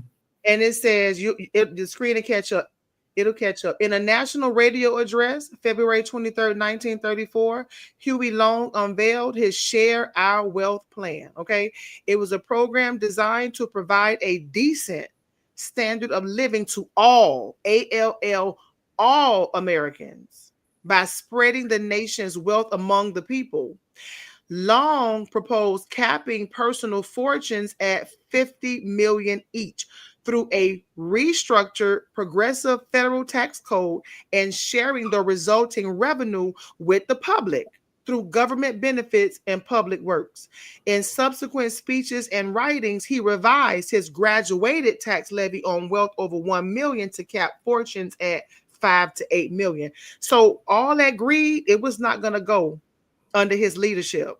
He advocated for free higher education, vocational training, pensions for the elderly, veterans benefits, and health care, a yearly stipend for all families earning less than 1/3 the national average income, which would have been enough for a home, automobile, radio, and ordinary conveniences. Listen to this. He proposed shortening the work week and giving employees a month vacation to boost employment, along with greater government regulation of economic activity and production controls. He later proposed a debt moratorium to give struggling families time to pay their mortgages and other debts before losing their property to creditors. And that's just a little bit of who Huey Long was before he was assassinated. Wow. Well, he was a man thinking like Omar Gaddafi before Gaddafi was then. He said this. Oh, I'm sorry. He said the same mill that grinds out the extra rich is the same mill that will grind out the extra poor. Because in order that the extra rich can become so affluent, they must necessarily take more of what ordinarily would belong to the average man. And you were saying? Yeah, that the things that he want is the same things that they had in Libya, thanks to Omar Gaddafi. And wow, it's very, very interesting. We can see that America did not let this happen, because when you're talking about going after the rich people and limiting their monies to $5 to $8 million, that's some real deal right there. That is some real deal. And he's in Louisiana. Every man a king. Every man a king. He said every man a king. Black, white, don't make a difference. Everybody gonna have a house. Everybody gonna have a car. Everybody gonna have a radio. Black people were going to school for the first time, having access to education, and not just education, but higher educational, vocational training, equal pay across the board. And them white folks was not happy about that, but even more so, the elite had a problem with him because he was dipping into their penny jar. He didn't like them goddamn elites. He was completely against that. And that's why I say he reminds me of Andrew Jackson to some degree, and also JFK. And they killed their own. Exactly. They murder and slaughter their own. They don't care. Let me see what else right quick, because I told you tonight may be a little bit longer. So the politics of racism. Let me see if I want to go through this. Probably not, because it's so much. We'll be here all night if I really went through all of this. Okay, so we'll just do this right quick. Let's see. So the politics of racism. For a century between the Civil War and the Vietnam War, racism dominated politics in the Deep South. Politicians commonly use racial hatred, intimidation, and fear to garner and maintain power. It was the heyday of the KKK, whose violence was aimed at African Americans and their sympathizers. The Klan terrorized the South with cross burnings, arsons, hangings, bombings, kidnappings, and other forms of intimidation to keep Blacks in their place. Into that dangerous climate of hatred marched who? Huey Long, a friend of the poor, regardless of color. African Americans loved Huey because his programs for the poor helped them immensely. Before Huey Long, politicians neither cared about Blacks nor dared to help them for fear of retribution from the Klan. To the outrage of the Klan and its sympathizers, Huey Long's programs to uplift the poor meant that African Americans received public education, health care, tax exemptions, and the opportunity to vote free of charge. Although the vast majority were still blocked from voting by local Jim Crow laws, among other benefits aimed at freeing the disenfranchised from the shackles of poverty. Black ministers even organized Share Our Wealth clubs, among other congregations, with Long's blessing, a radical inclusion in 1930. It says, a man without personal racial prejudice, Huey Long had a different kind of problem with racism. Discrimination towards blacks was widespread among the voters and sometimes a central issue in his opponents' campaigns. The powerful KKK always opposed Huey and tried to pressure other voters to vote against him. Especially damaging were opponents' newspaper cartoons of Huey with his arms around black folks, promising them schools and economic benefits. This what got me right here. In 1934, the Klan's Imperial Convocation in Atlanta denounced Huey Long for having an un-American attitude toward authority. See? Oh, you gonna do something for blacks? That's un-American. You have an un-American attitude. And it says, when the organization's leader vowed to campaign against Long, Huey responded from the Senate press gallery, quote me as saying that imperial bastard would never set foot in Louisiana, and suggested that the man risked receiving a taste of the Klan's own treatment by leaving the state with his toes turned up. Wow. Wow. That's what he told the Klan, bitch. Come fucking with me. You'll leave.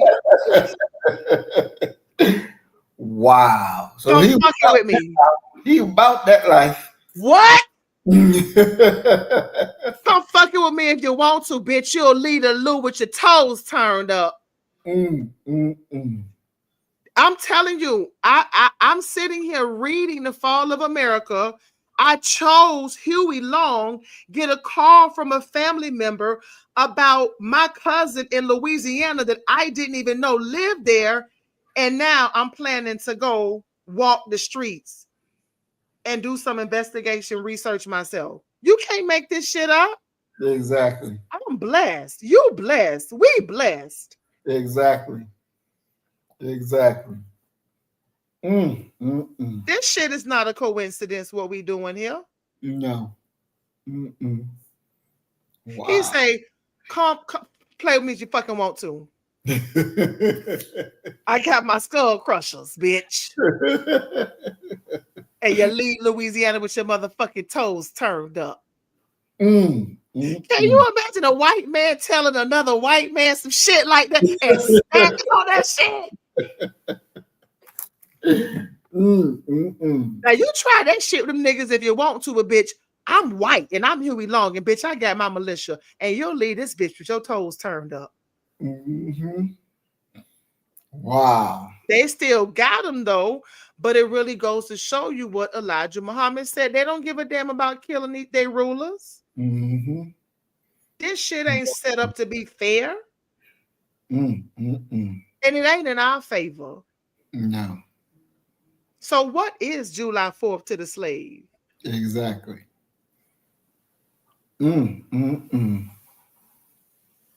Wow.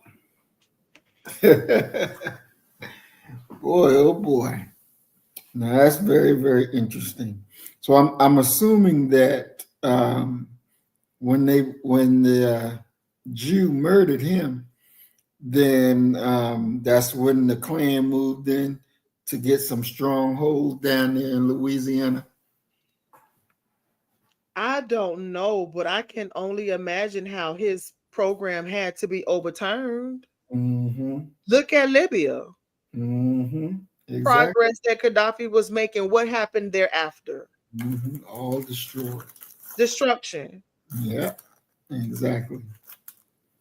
They couldn't see, oh, you want to take my money and redistribute it to poor people and niggas?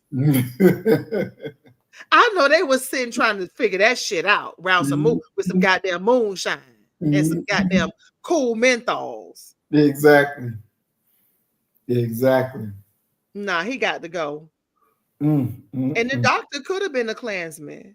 He could have. I think he was a family member. I forgot, but Yeah, killed right in the Louisiana state capitol. That's a bold move, boy. He has a beautiful mausoleum. Oh, really? Woo, I can't wait to step on it. I think it's built on an Indian mound. Mm. I really think his mausoleum is built on the Indian mound because you got Indian mounds all over the United States. And I've been on several Indian mounds and they build on top of it. And you don't even, you think it's a hill, but it's not. It's dead bodies under there. Mm. Oh yeah. Mm. So this wasn't a coincidence. This, and I thank Elijah Muhammad for blessing me with this book study, with this information, and just being the person that I am, because I research like this at home on my own all the time. I just don't share it. Right. You actually the first person that I've actually shared this stuff with, because I just research it, make a presentation, save it, and walk away from it. Mm. Mm. Mm. So yeah, I thank you for that, because I've never really done presentations like this with anybody. I just keep it for myself. Mm. Well, we definitely thank you for sharing your knowledge with us. Most definitely. Mm. Mm. Mm. So where we at? Mm. Wow. Let's see. We're on 29. Yep. Yeah, Right. Fall, rise of nations. yeah, we could bust this out right quick. We actually on time, and I still have a little bit more to show you, and we'll be done. But we on time. So, fall and rise of nations. The title of this chapter is taken from the 13th chapter of the Holy Quran, entitled "The Thunder." We have past histories that teach us of the fall and rise of many nations. However, in this day, after this destruction of the nations, there will be no rise of these destroyed nations, because Allah, who came in the person of Master Fard Muhammad, to whom all praises are due forever, will destroy those who cause evil to spread far and wide.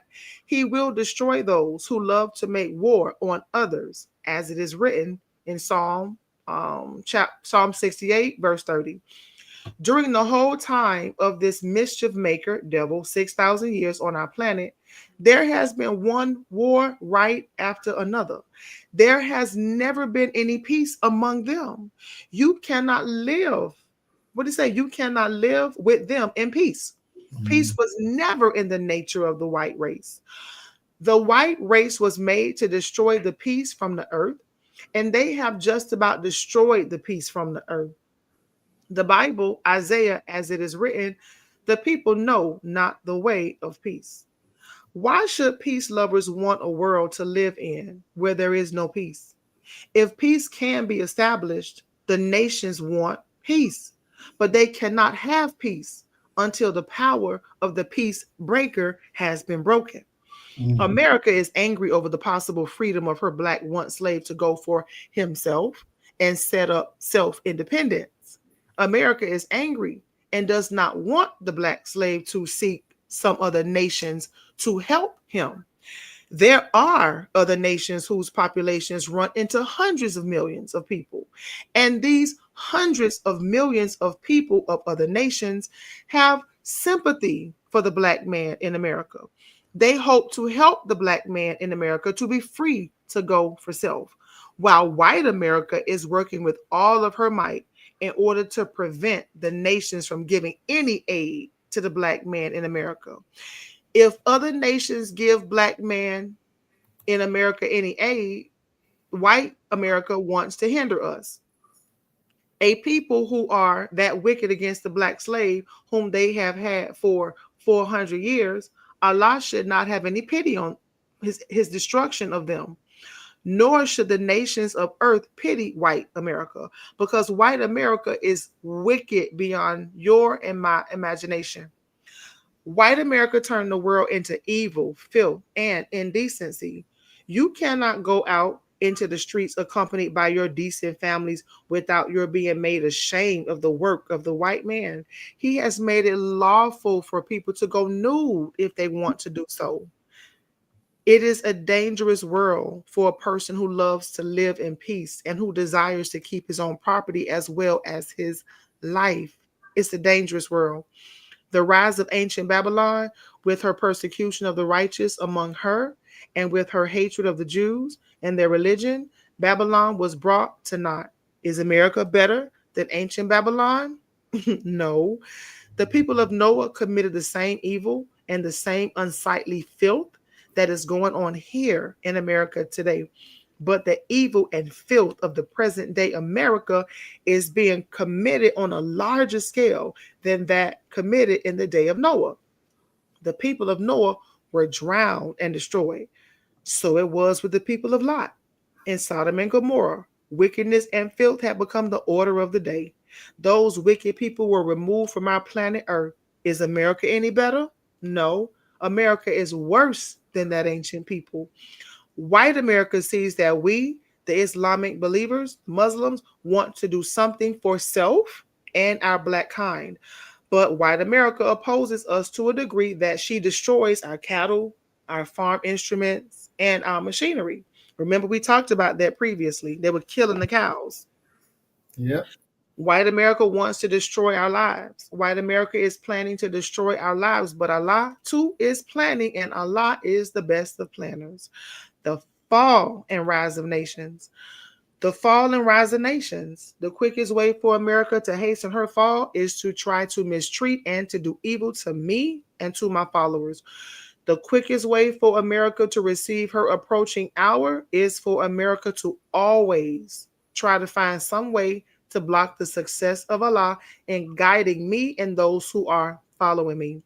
America, as soon as white America learned that we are trying to purchase wholesale quantities of low-price merchandise from Japan for the benefit of all my black people in America, America goes in to make it hard for me and my followers to purchase and to receive anything from outside of America at a lower price than we pay to America. This is evil on the part of America. America will have to learn us. America will have to learn that we, black people in America, are the brothers of the black people, brown people, and yellow people.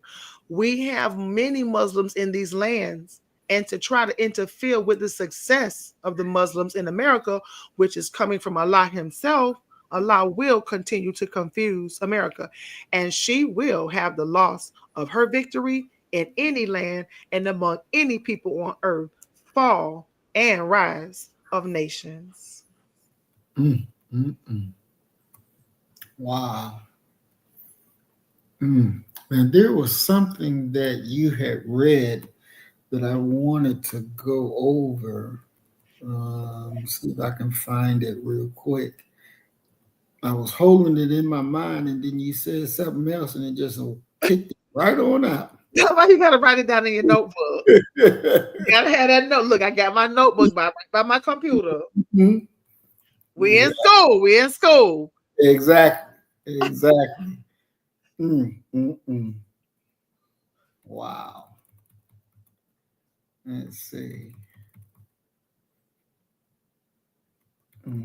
I done lost it. I can't find it. What was the main idea of it? What was the gist of it?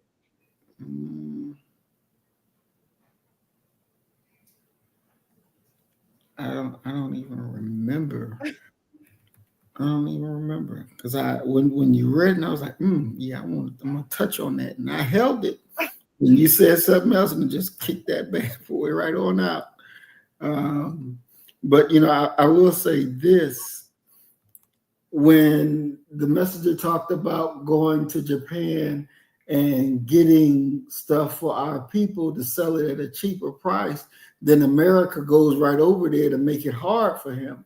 That's the same thing that was done with Minister Farrakhan when Omar Gaddafi promised Minister Farrakhan the wealth of Libya.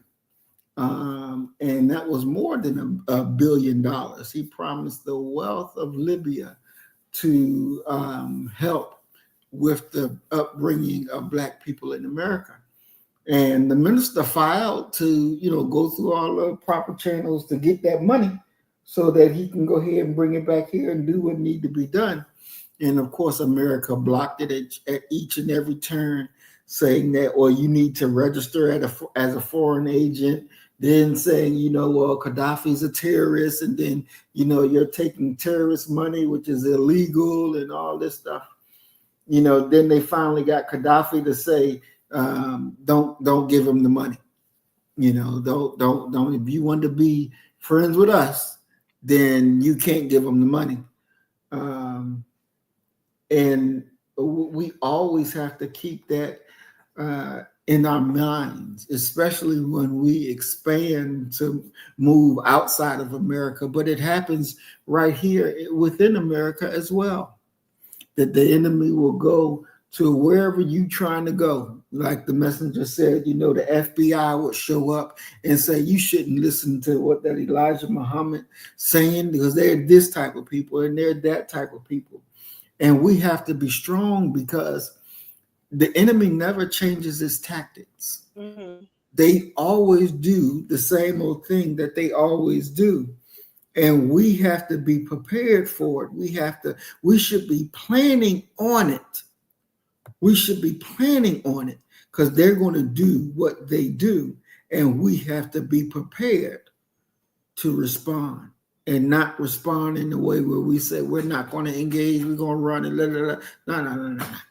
Screw all that foolishness. We have to be prepared to win 1,000%. So what's this we got? Okay, we about to close it on out, but remember Elijah Muhammad mentioned about other nations want to help us. Mm-hmm. So my light bulb clicked in my head, and I'm like, well, who? I knew about Mexico, but I had to do a little bit more research, because it's been a few years since I was introduced to, the open arms that Mexico extended to us. So I did a quick little research, and I'm gonna end it with something to show you how brutal America is to nations who wish to reach out and help us. Just like, remember when Haiti wanted to join African nations, and there were some African nations who were willing to take Haiti up under their wing to make their conditions better. And America said, hell no, they can't join the African Union. They said no. So my question was, who helped us? And then I narrowed it down to Mexico. And then I put it into Google. What did Mexico offer freedmen? And I swear I'm going to go through this real quick. Mexico offered freedom to formerly enslaved people who entered its territory, a policy that was enshrined in its constitution and legal framework. The policy was a significant incentive for enslaved individuals in the United States to seek refuge south of the border. Now watch this, Maurice. Mexico banned slavery in 1837, long before its northern neighbor, the United States. The policy was reinforced by the Mexican Constitution in 1857, which guaranteed freedom of consciousness. Is it conscious? It guaranteed freedom of conscience, speech, and the right to bear arms, while also reaffirming the abolition of slavery and granting freedom to fugitives, right? And it says Mexican law declared that any enslaved person who set foot on Mexican soil was immediately free. This meant that formerly enslaved individuals who crossed the border from the United States was granted citizenship and freedom. Mexican officials refused to return runaways to the United States under the Fugitive Slave Act, further solidifying their commitment to abolishing slavery. The Mexican abolition policy contributed to the development of an underground railroad route to Mexico, where formerly enslaved people could find freedom. Thousands of individuals, often guided by Hispanic communities, made this journey. While not without challenges, Mexico offered a more inclusive society for Black individuals compared to the United States, where they could hold office, marry locally, and participate more fully in society. Many former slaves found employment in various sectors, including shipping, marketplaces, and the military, integrating into Mexican society. Now, this picture here This is a picture of a Mexican president who was they call him the first black Mexican president. Okay. Mm. And so, but he was mixed. He had Indian and his dad was African. And it says, so let me see. His name was Vincent Guerrero, right? Mm-hmm. Vincent Guerrero. So Mexico officially abolished slavery in 1929 with Guerrero decree. However, the decree was not universally enforced, and some exceptions were made, particularly in the northern region, including Texas. Later in 1837, the Mexican Congress formally outlawed slavery across the nation, making it a definitive act of abolition. So, President Vincent Guerrero, he issued the Guerrero decree. It prohibited slavery in most of Mexico, but exempted the Isthmus of Tehuantepec. This decree was controversial and met resistance. Watch this.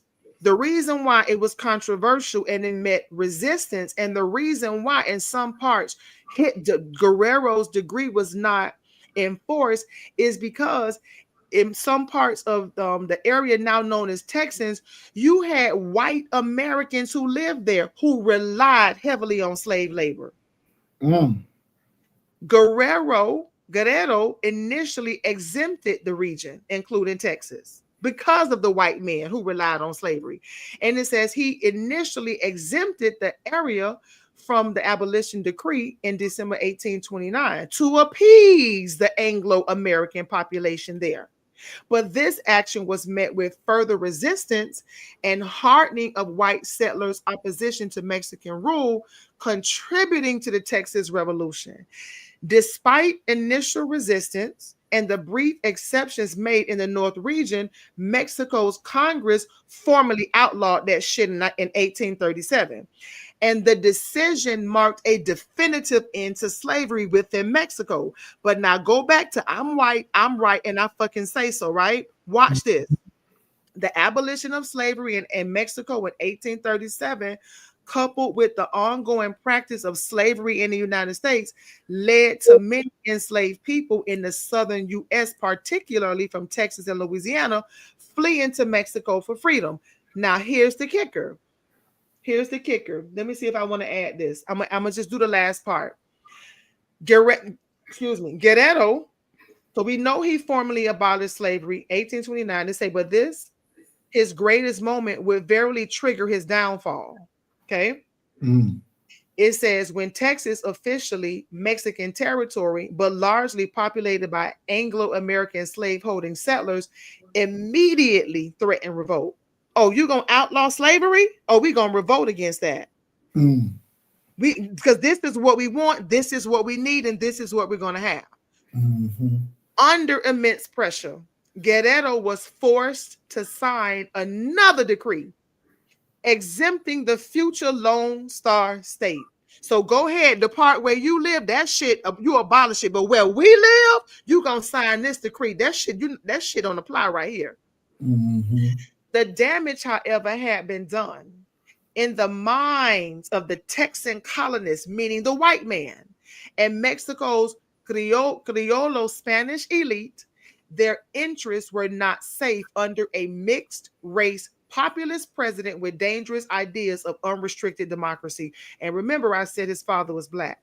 Mm-hmm. After just 8 months in office, Guerrero was overthrown by his conservative political opponents, forced to flee south into the mountains. He evaded capture for a year, but in early 1831, he was enticed aboard an Italian ship and betrayed by the captain, just like Dessalines was betrayed. He was enticed to go to France, and they betrayed his ass and killed him, and got his goddamn wife and pulled her goddamn fingernails out of her hand. Okay. Yes. So he was enticed aboard an Italian ship, betrayed by the captain, who turned him over to the government for 50,000 pesos. Guerrero was court-martialed, convicted of treason, sentenced to death. He was executed by firing squad February 14th, 1831, and he was pleading for his life. Mm. Mm-mm. Mm. Haiti offered slaves. You can get Haiti. Do you know that Haiti offered black folks citizenship and land? No, I never heard of Freedom. that. No, I never heard of that. That's what I learned. I Mm. learned that they offered a citizenship, land, and opportunity. Mm. Mexico did too. Freedom, land, opportunity, jobs. Mm. White America had a problem with that. Mm. Mm. Wow. They killed this man. They shot him dead. Maurice Bishop, too, of Grenada. We're going to talk about Maurice Bishop next week.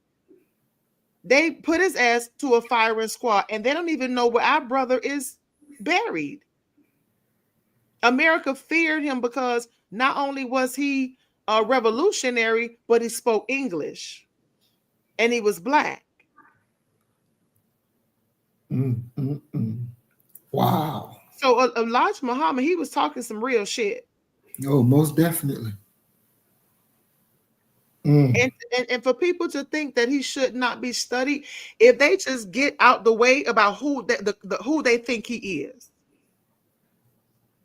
fuck all that. Mm-hmm. Get into the book. Exactly. Open your mind. Look how much I pulled out of that book. Exactly. Look how much information I pulled out of the book. And we just on chapter what, 29? And I gotta stop because it's getting late. There's so much information I haven't even touched tonight because it's already 9 o'clock. I could do this till 5 o'clock in the morning. Mm-hmm. Exactly. Wow. This deep right here. Exactly. So I hope you enjoyed this presentation. I really try to bring some things that you will be interested in, and I just enjoy doing this. So if you could just give us some closing thoughts, tell me what you think, what's going on in your mind. I would love to hear what you're thinking. Yeah, it was good. It's always good. You bring enough food so that we can eat and have something to take home with and think about some more. And especially, we're in that political work. And so looking at Huey Long and what he represented and what he tried to do, looking at our brother down there that was in Mexico, Mexican president, and what happened to him.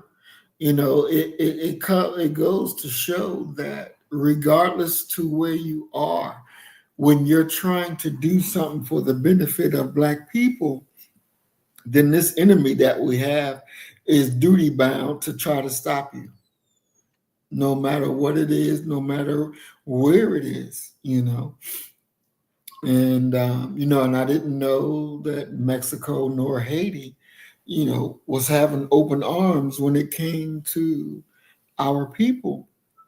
And if you can make it to their lands, then, you're free. The picture of that Mexican president, is that the statue that they have is it of him in Mexico?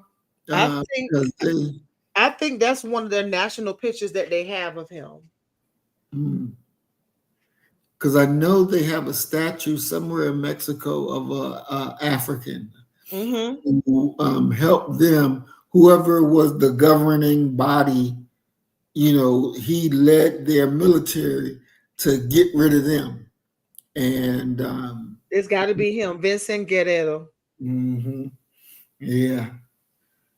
And it shows us even more that our presence is needed.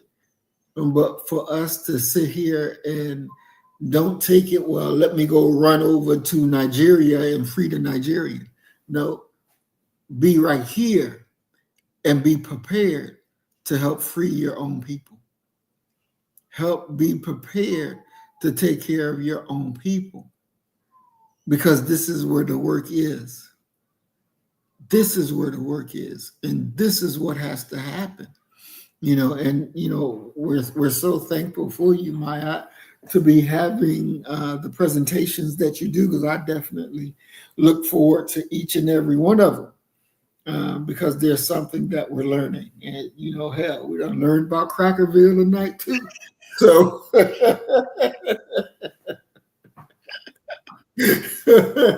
we definitely got to come up with another word, because I was using that word like a damn whip, boy. They unbothered. They unbothered. That's the least of their concern. You're not hurting their feelings. Mm-hmm. Exactly. You are not hurting their feelings, but it hurts y'all damn feelings when they call you nigga. Child, please. Child, please. Mm-mm-mm. Boy, oh boy. So yeah, we gotta come up with a different word for them bastards. Definitely. But this was a definitely a beautiful program. And I've learned a lot. And we want to thank Sandra D for being here. Peace and blessings, Queen Gregory. Peace and blessings, Big Bro Earthman. Peace and blessings. We are happy that all y'all here. Brother Willie Rivers. Peace and blessings, Big Bro. We're glad that you're here. We're glad everybody, that even those who have not said anything in the chat, we thank you for joining us. Sister Maya, I'll turn it over to you for your closing comments. You know, I have very little words. I'm not big on words. I just sit in the background and just kiki and laugh at some of this stuff. Because I find history very fascinating. I really do. I love it. Yeah, me too. And I'm being blessed by it. So I looked at some flights to Louisiana. It's only $200 round trip, but it's a 10-hour drive too. Oh, wow. So I don't know if I want to do the 10 hours, because if I do the 10 hours, I'll be able to stop in some other historical places. Mm-hmm. Or do I just get on the plane and go rent a car and just do it that way? I don't know, but I hope to bring you all some good Louisiana information soon. Mm-hmm. And very soon, because that's going to be very exciting. So, and that's all because of this book study. All because of the book study. Wow. Yep. So thank you so much. And it was a pleasure and so much fun. Exactly. It always is. This has it's really good, and it brings out things that we don't even know we're going to talk about, but the things just line up and it just flows. And we're very thankful for that. We're very thankful for everybody who comes and watch the video, and we ask you to watch and share and like. And if you can drop a comment, please drop a comment, because this is all for you. This is all for you. This is all for us. This is what we do, and this is what we do out of love. And so we thank you all again, and we ask for you all to be with us again next Tuesday. And we got some information that we're going to be sharing once we get everything together. Give you all a good update, and I believe that you all will be very, very happy and what some of the things that we're working on to get done for you all. It is definitely a labor of love, and it's definitely a labor that we enjoy doing. So, we love y'all. We love you, Sister Maya. Everything that you do, we definitely appreciate it. Definitely. And so, as we always say, you kill the nigga in you, I'm going to kill the nigga in me, and our God will reign supreme. We are Black first. Today, tomorrow, and forever. Love you, family. Peace and blessings. Assalamu alaikum. Shalom. So you better get the message and get it straight. You're going to need some bridge work. It's simple as that. Because we're living in judgment. We're living in implementation.